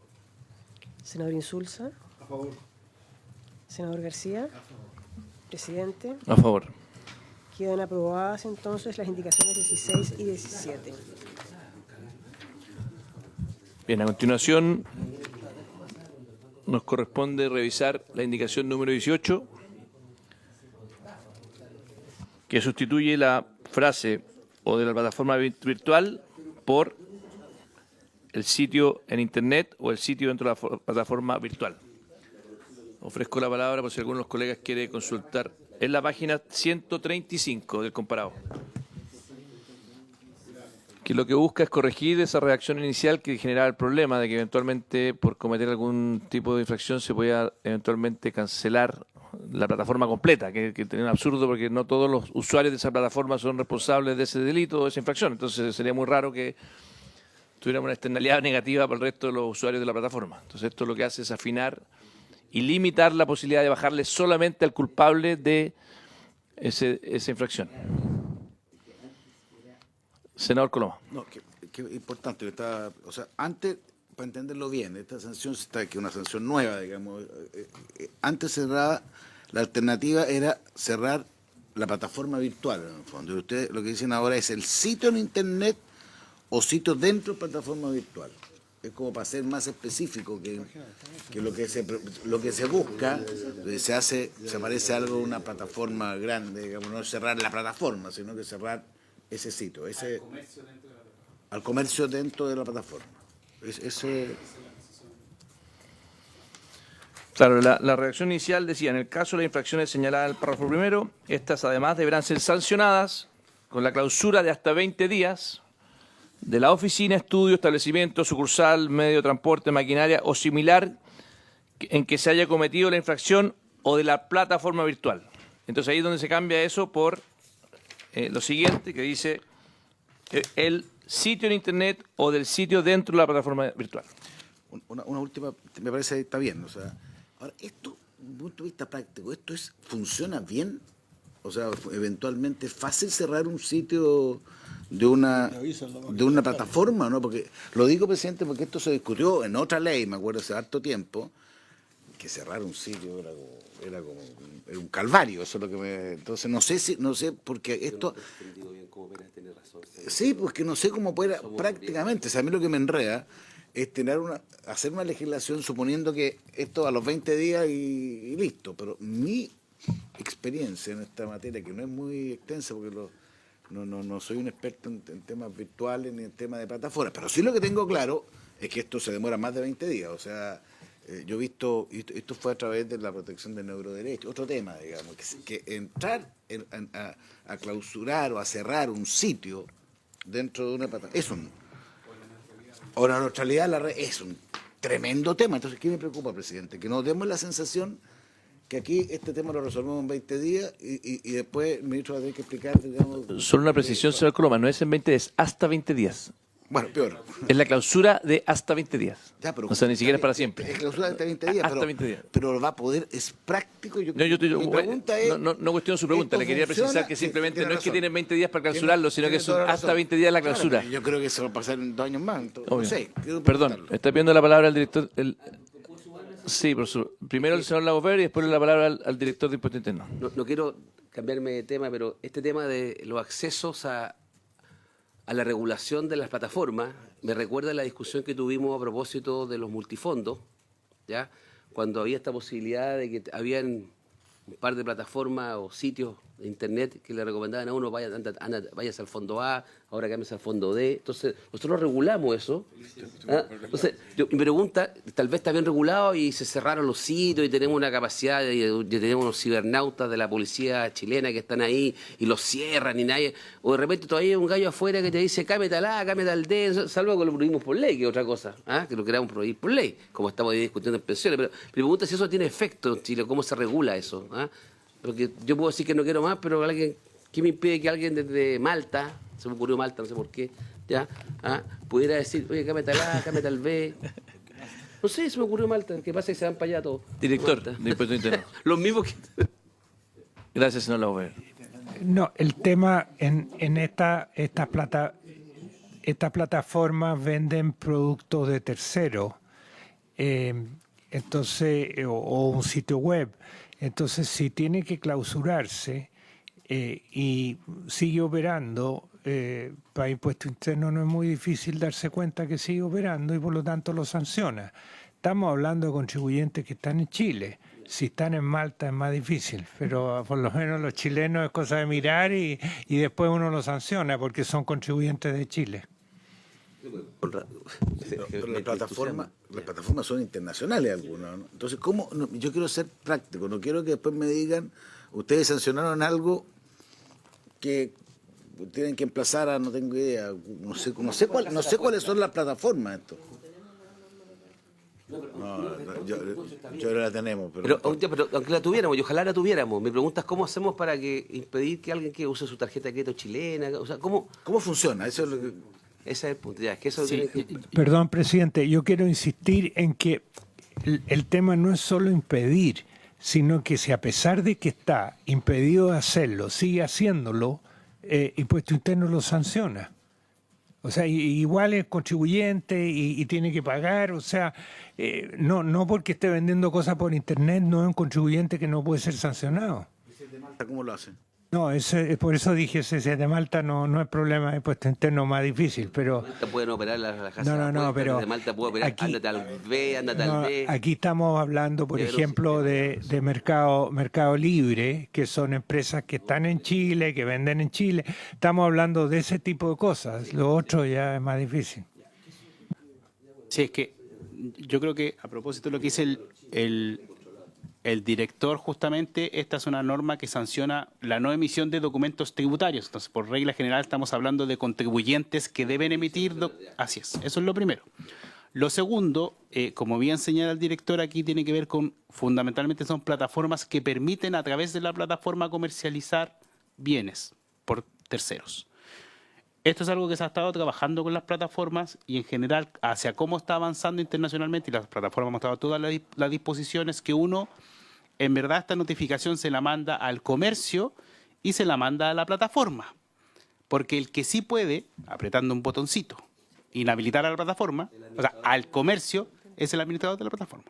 Entonces, justamente lo que permite aquí facilitar eso es ese trabajo mancomunado que inicialmente en la redacción de este proyecto de ley se está haciendo con las plataformas y que luego seguirá siendo el servicio al momento de implementar estas normas, es la comunicación de este tipo de sanciones justamente a la plataforma.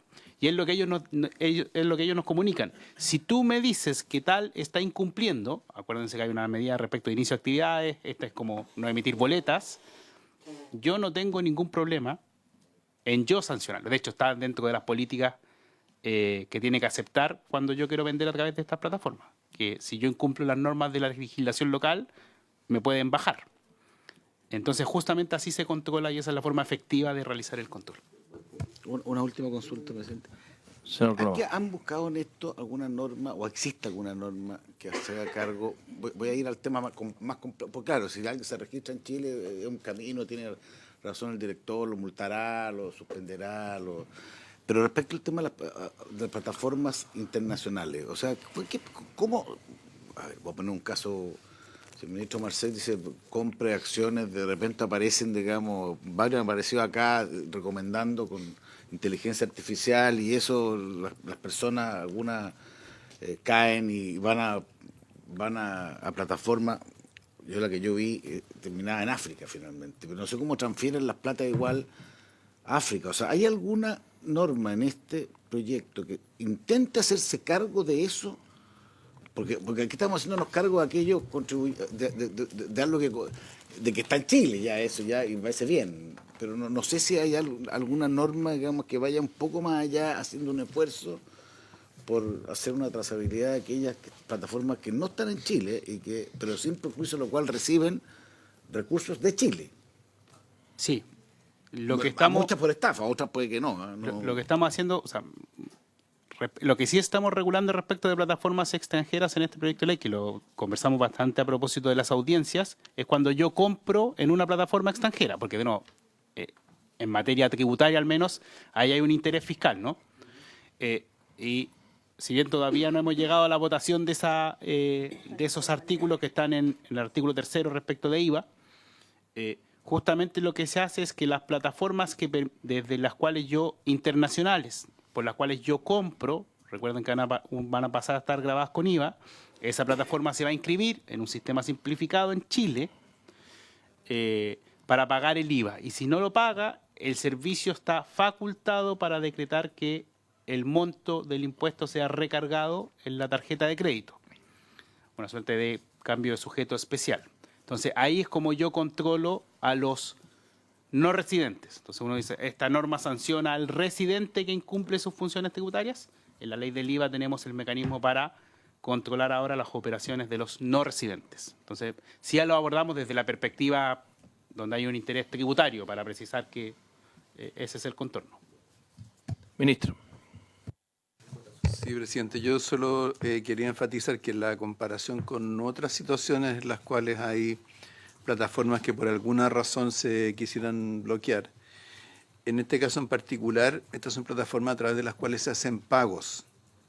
Y para hacer esos pagos hay que usar medios de pago, ¿cierto?, que operen digitalmente, que son básicamente tarjeta o transferencia. Entonces, en la medida que uno puede bloquear esos medios de pago, es mucho más viable, por así decirlo, inutilizar una plataforma para ese propósito o seguirla investigando, como decía el director, porque los medios de pago van a seguir registrando que se hicieron pago a través de tal o cual plataforma.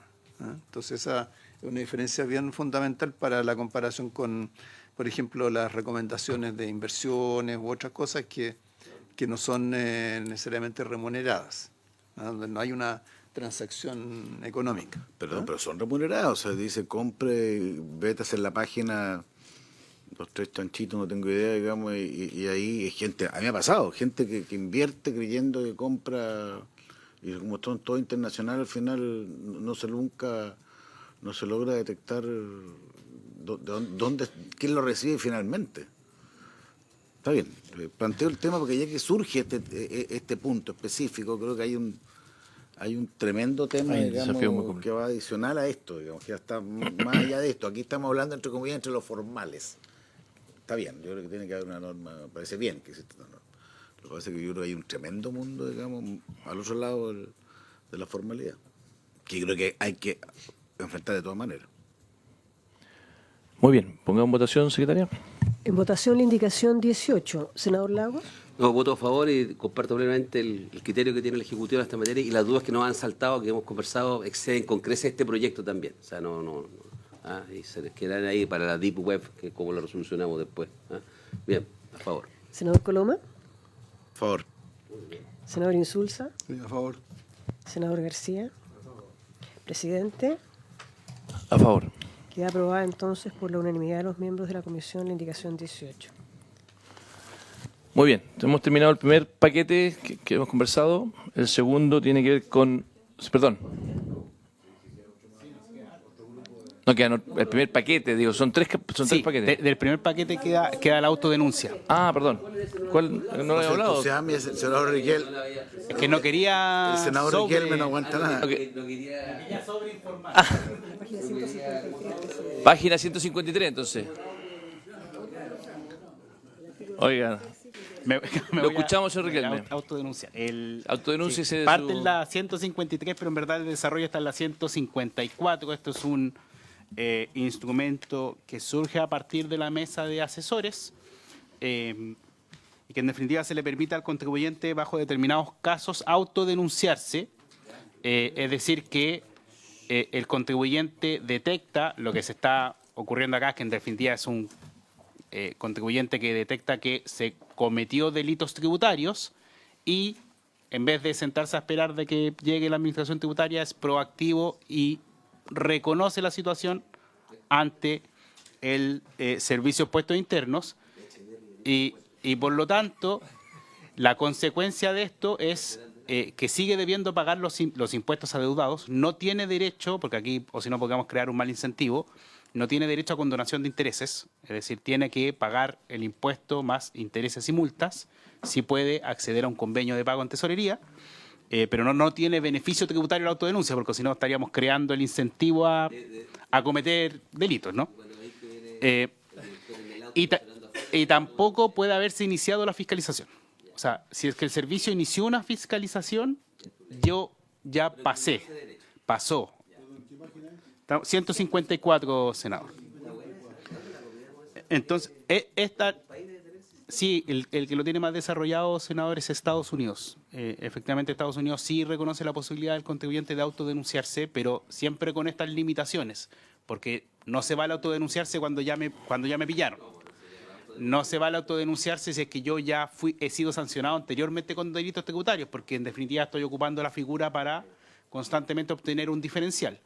Y tampoco puedo obtener beneficios tributarios, que es fundamentalmente no acceder a condonación de intereses. Entonces, con estos criterios, de lo que me eximos de la querella y de la sanción punitiva, digamos, penal del ejercicio. O sea, el servicio no ejerce acción penal porque el contribuyente voluntariamente llega y confiesa. Y lo puede hacer, esto es bien relevante, el contribuyente lo puede hacer una sola vez, porque si no, podría empezar a ocurrir que cada 3 años yo cometo delitos tributarios y como que trato de regularizarme. Sería como una amnistía permanente. Entonces, Dejo pasar el proceso de prescripción y después, de nuevo... Entonces, eso es justamente lo que se quiere evitar. Entonces, la norma pone que los requisitos es acompañar las declaraciones de impuestos que se propone rectificar.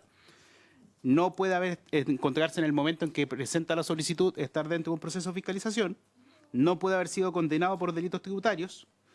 No puede haber solicitado con anterioridad la aplicación de este mismo artículo, de nuevo, para evitar que sucesivamente un contribuyente se acoja a esta autodenuncia y por esa vía termine vulnerando la norma tributaria.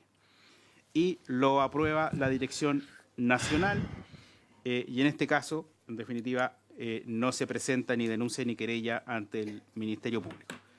Y luego el inciso final aclara que en ningún caso, no es el final de la página 154, que en ningún caso se podrán condonar intereses ni multas, pero sí puede acceder a un convenio en tesorería.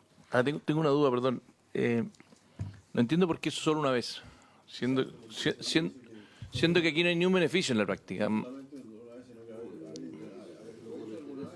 O sea, en el fondo nosotros... No, está bien, pero sabemos que... No, lo que quiero decir es que, a ver, aquí lo que estamos buscando es maximizar la recaudación, ¿no es cierto?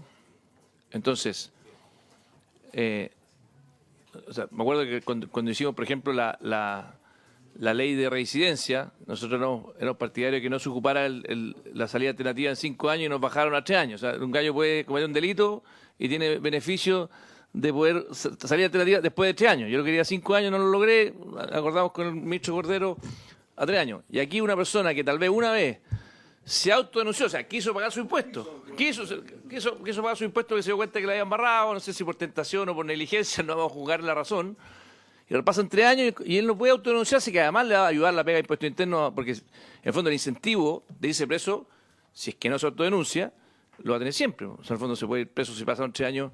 Entonces no entiendo muy bien la razón por la cual, por último, por un plazo, es decir, no por haberlo ocupado los últimos 3 años, no sé, para que efectivamente corra el periodo de prescripción. Pregunto por qué somos tan restrictivos que lo puede ocupar una vez en la vida, nomás siendo que encuentro que es una buena herramienta. Creo que la amenaza o la pistola cargada con la pena de cárcel va a estar siempre sobre la mesa y te puede ayudar a autofiscalizarte. O sea, que impuesto interno sin hacer mucho, sin tener que gastar mucho en personal, la gente se comporte bien. Presidente.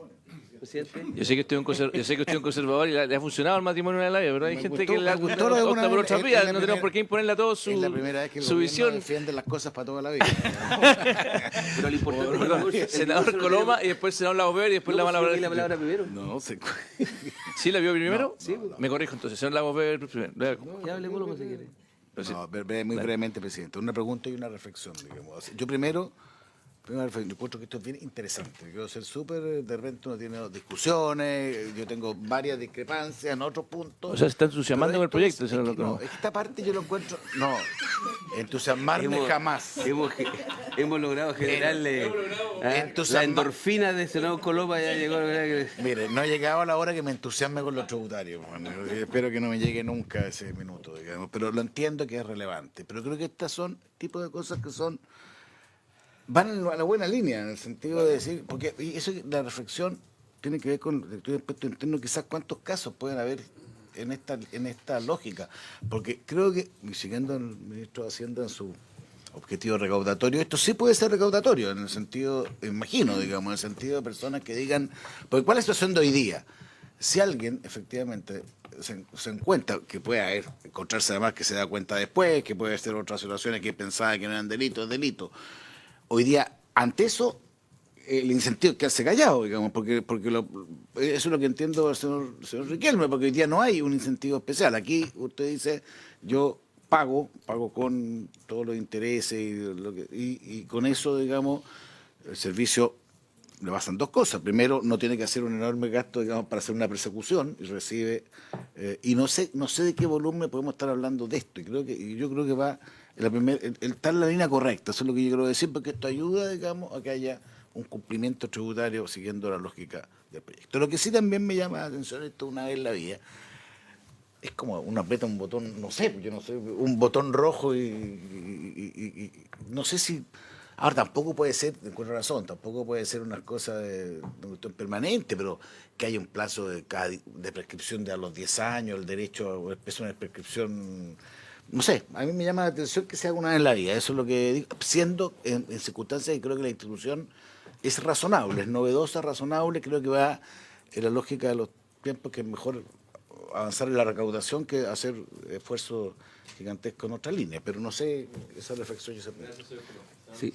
Sí. Bien, antes del tema de fondo, un alcance a senador Coloma puede estar equivocado, pero entiendo que hoy, si bien está reconocida esta institución, entiendo que el servicio no siempre está obligado a querellarse o perseguir penalmente. Entonces, alguien podría ir a decir, me quiero poner al día, claro, y podrían tal vez no eximirlo del pago de multa de intereses y zafar. Podría ocurrir, no sé cómo opera en la práctica, no he trabajado en eso, por supuesto. ¿Ya? Pero hoy día, entonces, estaría legislado este tema, ¿ya? Entonces, yo encuentro que es muy potente esta herramienta por lo siguiente.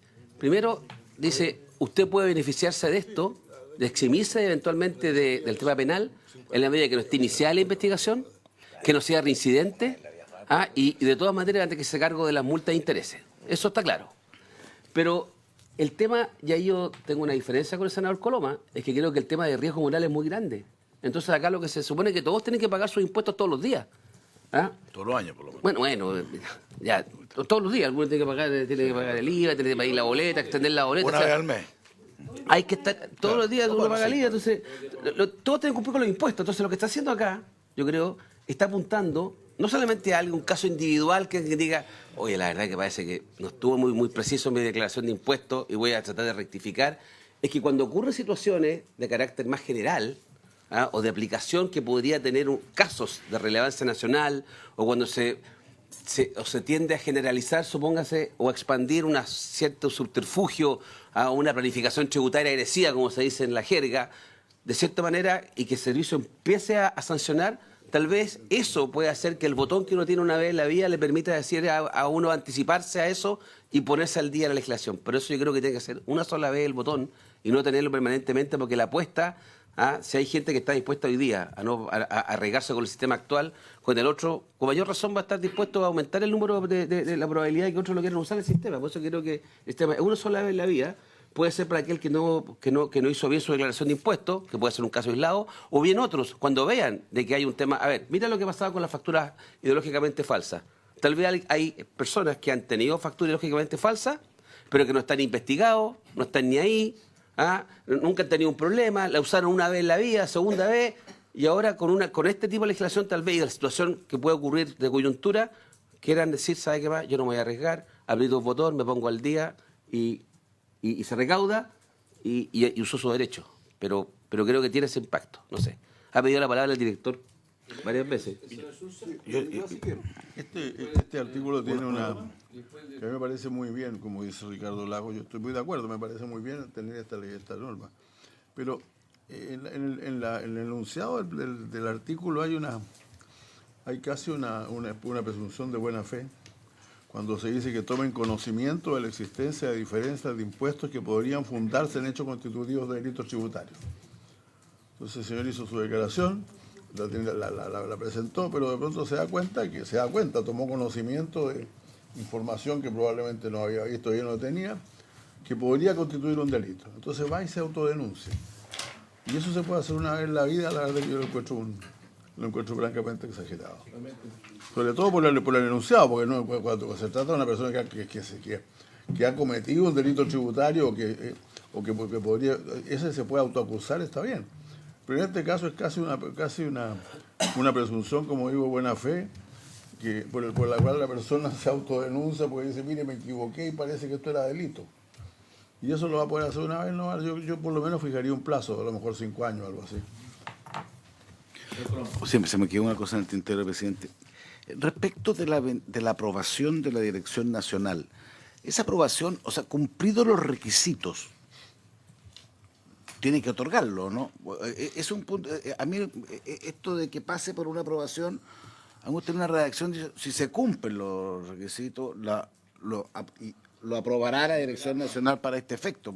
Esa cosa que como que quede, como que ante una misma situación a uno lo pueden aprobar y a otro no, me genera una cierta duda. Me gustaría, en eso no sé si podemos redactarlo. Le voy a preguntar al Consejo Consultivo, ¿no? Puede ser. Por su intermedio, presidente. El tema de delito tributario es un caso muy, muy excepcional. Es para gente que ha hecho maniobras dolosas en forma sistemática, incluso por ciertos valores. Entonces, en términos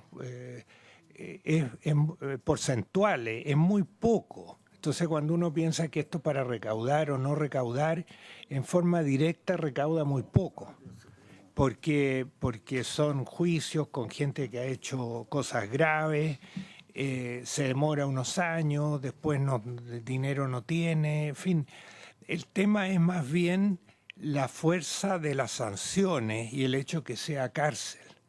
Entonces, eso significa, por un lado, una mayor recaudación indirecta, porque gran parte de la recaudación en Chile es porque la gente está autodeclarando en renta, en IVA. Entonces es un efecto indirecto que uno ve que la gente que hace realmente maniobras malas, como abultar, máquinas de facturas falsas, etcétera, terminan en la cárcel. Entonces son muy poquitos, pero el resto sabe que es grave traficar y utilizar facturas falsas.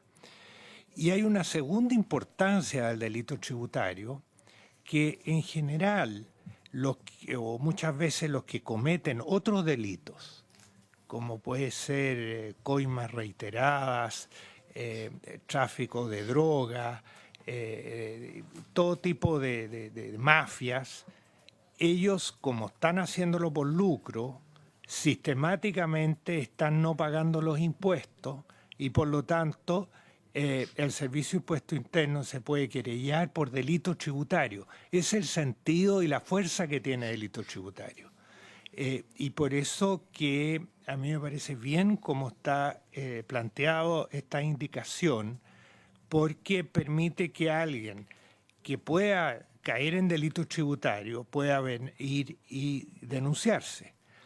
Lo que sí hay que ser cuidadoso, porque si uno pilla un montón una organización, llamémosla mafiosa, que está dedicada a esto, y uno pilla uno y empiezan todos los demás a autodenunciarse, pero son parte de la mafia y el Servicio de Impuesto Interno estaba partiendo con fiscalizarlo a todos, partió con uno, pero todos los demás no pueden llegar y decir, prefiero que no me metan preso, me autodenuncio. No, si están metidos en una misma trama, entonces van a tener que tener las sanciones que correspondan. Pero ¿cómo hacemos que eso sea posible? Enfrentando dos situaciones que son distintas. Una, lo que dice usted, o sea, lo que no puede ocurrir tampoco es que uno dice, mire, el gallo lo pillaron, yo soy parte de una organización, al otro lo pillaron, yo me zafo, porque es raro, digamos, en circunstancias que igual lo iban a fiscalizar. Esa es una parte del problema. La otra parte del problema es cómo lo hacemos para que la Dirección Nacional, cumplidos los requisitos anteriores, a mí lo que me sigue enredando es este concepto de aprobación. Distinto es verificado los puntos, deberá aceptarla, a menos que, y ahí tiene que ver con lo que usted dice, se comprobare que había una serie de otras circunstancias que ameritaban no generar este camino, digamos. Pero ahí yo creo que hay un tema hay un doble tema, digamos, es cómo se evita que personas o contribuyentes que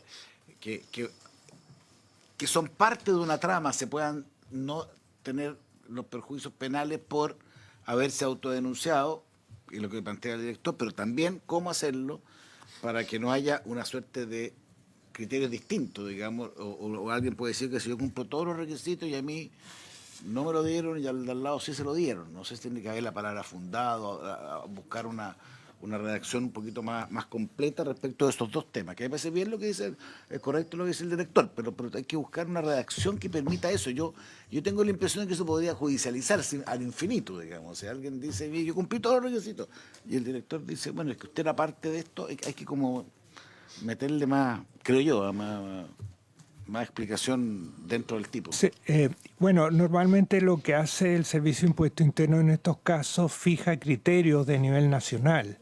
Entonces, como decía, cuando hay alguien que en realidad se está autodenunciando porque resulta que el mismo caso está relacionado, en ese caso no se le va a dar el beneficio, pero al resto sí. Pero esas son las cosas que en la práctica siempre ha regulado la Dirección Nacional para evitar estas cosas arbitrarias que dice el senador. Presidente, dos materias. Respecto de la autorización que debe otorgar la Dirección Nacional, respecto de la autodenuncia, yo pienso que aquí la Dirección Nacional lo que debe hacer es verificar el cumplimiento de los requisitos que están en la ley. Nada más, nada más. No puede usar algún argumento de otra naturaleza para decir que no accede a acoger esta autodenuncia.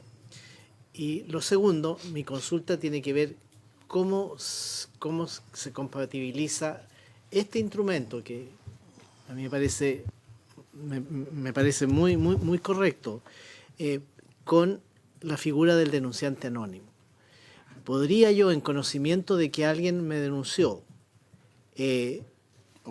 autodenunciarme? Yo tendería a creer que no, porque dice de que no debe encontrarse al momento de la solicitud bajo un procedimiento de fiscalización. Y el otro día convinimos en que solo, digamos, el denunciante anónimo provoca automáticamente un proceso de fiscalización. Pero no tengo tan claro si debiera ser excluyente. Dejo planteada la duda. Gracias, presidente. Sí, es que el concepto justamente del por qué está ahí aprobada, o sea, está como sujeto a la aprobación de la Dirección Nacional es porque tiene que conversar con las otras instituciones que estamos creando. Una de las cuales, a la que indirectamente hace referencia el director, es como la delación compensada, lo que nosotros le llamamos colaboración sustancial. Entonces, efectivamente, la Dirección Nacional tendría que verificar que si, por ejemplo, llegan 10 solicitudes de autodenuncia, y en verdad eso más bien parece ser una red de comisión de delitos tributarios, en verdad lo que debiese primar es el artículo respecto de la colaboración sustancial, que lo que busca es eximir de la acción penal al que colabora en el esclarecimiento de los hechos y ayuda a detectar a los demás responsables de la comisión del delito. Entonces, esto no puede ser la puerta de salida, y por eso está sujeta a la aprobación, a que detectado un caso, que es lo que plantea el director, se terminen todos los que son parte de la red de comisión de delitos tributarios autodenunciarse para evitar que el primero que se denunció, en verdad, se le ejerza solo a él la renuncia de la acción penal, a propósito de nuevo de otro artículo que no tiene indicación en esta materia, que es el de la colaboración sustancial. Entonces, necesitamos que las normas conversen y por eso se pone la aprobación. Eso es lo que se busca detrás de poner la aprobación, que existan, como dice el director, hay criterios. Aquí podría intervenir el comité ejecutivo, que es una materia que va a ingresar prontamente a propósito de las normas sobre gobernanza, en materia de calificar estos hechos como de relevancia institucional, y por lo tanto eso permite que la dirección nacional sea la que, o sea, que este comité sea el que tome la decisión. Evidentemente que nosotros estamos de acuerdo que son criterios objetivos, pero tiene que conversar con las otras normas. O si no tenemos que empezar a poner una redacción que tiene una serie de excepciones. Y eso solo se va a verificar en la práctica, caso a caso, para ver, entonces para trazarlo bien. Esto es la lógica, que lo que espera es el contribuyente que solito cometió un delito tributario o se da cuenta que se cometió un delito tributario en su empresa, para ver que no necesariamente el dueño está al tanto de todo lo que ocurre, pero es el responsable, y dice, vamos y solucionemos esta situación. Eso es lo que busca aclarar. No, y por lo tanto tenemos que poner un seguro que no se transforme en una vulneración para que detectado uno lleguen todos en cadena cuando hay una organización detrás asociada a la comisión de delitos tributarios. Y por eso se pone el concepto de sujeto a aprobación, y este es un caso como típico que cae de cajón, que va a ser de aquellos donde en verdad ni siquiera va a ser la Dirección Nacional la que termine resolviendo, sino que lo más probable es que puede ser casos que pasen para esta figura de comité, digamos, el comité interno que se ha conversado a propósito de gobernanza, atendía la relevancia que podría tener estos casos. Entonces, por eso está sujeto a aprobación. Ese es el objetivo del cómo quedó redactado y recogido. Y solo para el por qué una pura vez es un poco lo que dice el senador Lagos. O sea, efectivamente se entiende que esta es una única oportunidad, porque si no, esto es como, de nuevo, ¿cómo yo trazo la línea entre el que, si pongo 5 años, cómo trazo la línea es el que cada 5 años llega a autodenunciarse? ¿Cuándo pongo el límite? O sea, ¿es lo mismo que alguien lo haga 2 veces o que alguien lo haga 5 veces o 10 veces? Por eso es que en la mesa acordamos, ya, mira, esto tiene sentido, pero hagámoslo solo una vez, para evitar justamente entrar en una discusión de después poner cuándo vamos a recriminar al que lo hace ilimitadamente, al que lo hace 2 veces, al que lo hace 3 veces. Para evitar esa discusión es que se decidió en la mesa acotarlo a solo una vez. Y además esto está resuelto solo para delitos tributarios. Si ven, el último inciso señala expresamente que esto no limita la posibilidad que siempre tiene el contribuyente de rectificar sus declaraciones de impuestos. Entonces, si yo en verdad lo que detecté es que me equivoqué, no sé, en un número del formulario 29 del IVA, eso yo siempre lo puedo hacer y no porque me haya equivocado lo puedo hacer una pura vez. Esa facultad se mantiene. ¿Ya? Lo digo porque esta es la vuelta que nos dimos del por qué consideramos en cómo proponerlo a la comisión. La razón del por qué limitarlo a una sola vez era fundamentalmente porque si no íbamos a tener que empezar a decidir cuántas veces, 2, 3, porque llevado al infinito pareciera ser que uno puede generar el incentivo perverso. Brevemente, primero, recordemos que son hechos que podrían fundarse en hechos constitutivos de delito. O sea, no estamos, alguien puede de repente decir, no es la evidencia que es un delito, que podría ser delito. Recordemos que aquí hay cosas, voy a ser bien antiguo, presidente, voy a hacer una referencia, pero como yo era chico, o sea, hace algunos años, digamos. O sea, no, es que de repente, por ejemplo, en materia, voy a poner un ejemplo, para no tener nada contingente, en materia cambiaria. en materia cambiaria. En Chile de repente era delito y de repente no delito comprar dólares. Yo me acuerdo que era...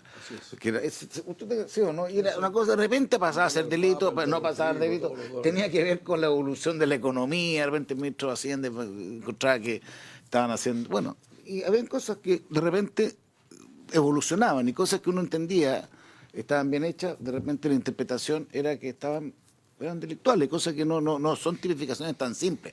No son cosas de 2 más 2, no, son cosas más sofisticadas que de repente uno dice esto no se podía hacer. Entonces, eso yo creo que tiene un sentido de darle una salida por ese lado.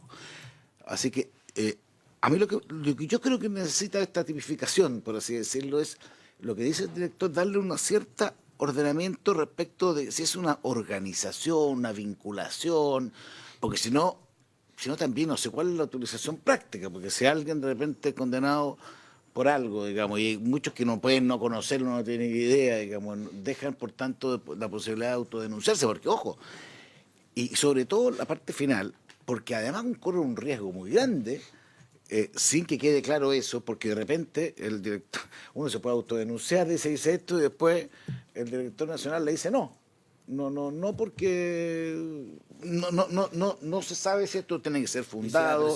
Y se da igual. O sea, el riesgo puede ser el peor negocio del mundo, digamos. O sea, alguien que partiste diciendo yo estoy dispuesto y al final no, usted está dispuesto, va a pagar esto y además comete un delito. Entonces, eso creo, con todo, bueno, es que estamos colocados en una situación excepcional, sino, ojalá que todos paguen y no.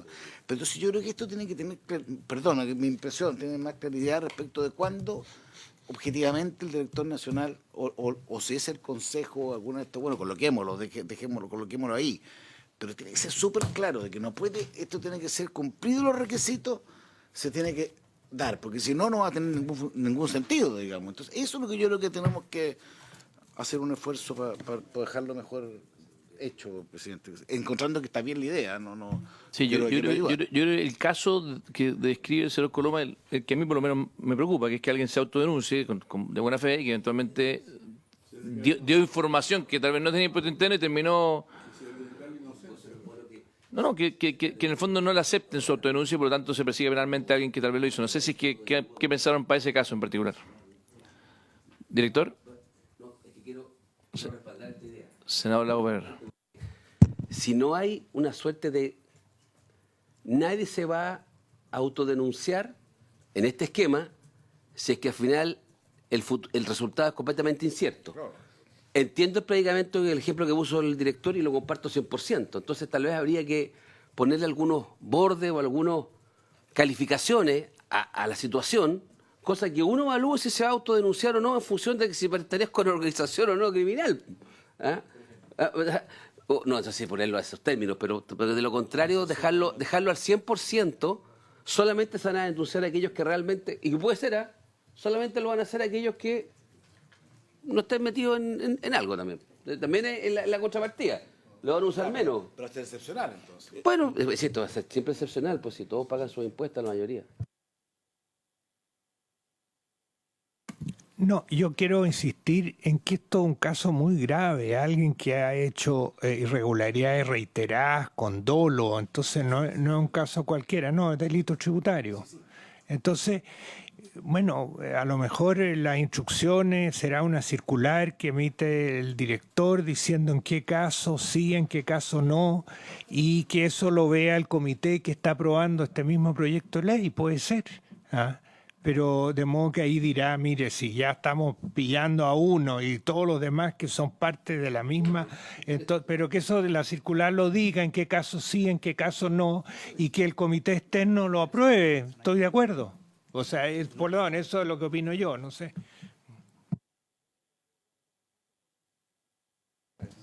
Sí, presidente, por su intermedio. Cuando esto se discutió en la mesa, justamente fue pensando en la persona, no es que es parte de una red, pensando en la persona que excepcionalmente, por distintas razones, porque, no sé, no conocía en detalle la declaración que hizo su contador, o distintas razones, de repente dijo, aquí parece ser que pudiese ser un acto constitutivo de delito. Entonces decido autodenunciarme. Por tanto, nunca estuvo pensado que iba necesariamente ser el mecanismo para buscar una red. Y por lo mismo es que pusimos por una sola vez, porque se entiende que esa persona no es un caso reiterado, ¿ya? Dicho eso, además en el caso del comité ejecutivo se pusieron los tipos de casos que tiene que revisar internamente el servicio, más allá de yo diría más que temas de circulares. Lo que se pensó en su momento es que estaba, por ejemplo, la aprobación de la recompensa establecida en el artículo 100 quinques, que es donde estaba lo del denunciante anónimo. Este en particular, que es el 100 sexis, se discutió si lo poníamos expresamente o no en el comité ejecutivo, y también, dado que era una medida excepcional, se pensó que no era algo que se pusiera expresamente como una de las razones a revisar del comité ejecutivo. Sin perjuicio de aquello, quedó en un título 6 de ese comité, que lo vamos a ver más adelante cuando veamos la indicación de gobernanza, que son los casos relevantes o interés institucional, como señalaba Diego, que también pudiese verse ahí. Pero yo diría que así conversan ambas normas, y también señalar que respecto de lo recurrente, los plazos de prescripción son 3 años en este caso, entonces tampoco se trata de andar mirando, sí, pero 6 es para... claro. Sí, 3 años, sí.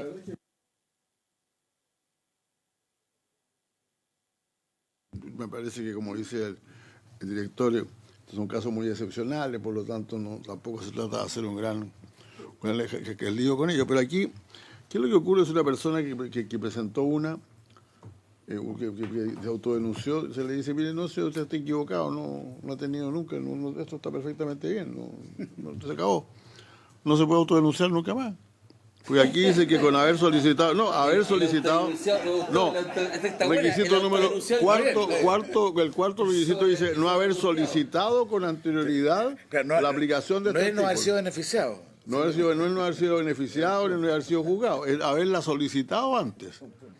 Entonces, eso, pero ahora, repito, yo no creo, yo estoy de acuerdo con lo que se dice aquí, que esto es muy general, es muy raro lo que pase esto, que hay un instructivo, todo lo demás, pero la verdad es que me queda todavía la duda de si realmente, ¿por qué una sola vez? Pero en fin, yo lo voy a votar a favor en todo caso, presidente, no tengo problema. Yo les propongo, si hay unanimidad, tenemos la facultad, la secretaria me corrige si no es lo correcto, que podamos eventualmente hacer algún afinamiento de aquí a mañana a esta misma indicación. En el fondo, partamos con este mañana, que en el fondo... Sí, por supuesto. Entonces mañana podemos eventualmente, si hay que corregir alguna coma, alguna cosa menor, se puede corregir, pero entiendo que todos están de acuerdo con el espíritu, hay buena disposición a aquello. Sí, y yo entiendo que desgraciadamente se nos fue la hora. Vamos a seguir mañana con el paquete de cosas que ya estaban acordadas y algunas nuevas que van a ingresar con las indicaciones. Y bueno, no sé si el ministro querrá concluir la sesión con algún comentario. Desgraciadamente nos toma un poco más de tiempo el tratar estas indicaciones. Habiéndose cumplido el objeto de la sesión, esta se levanta.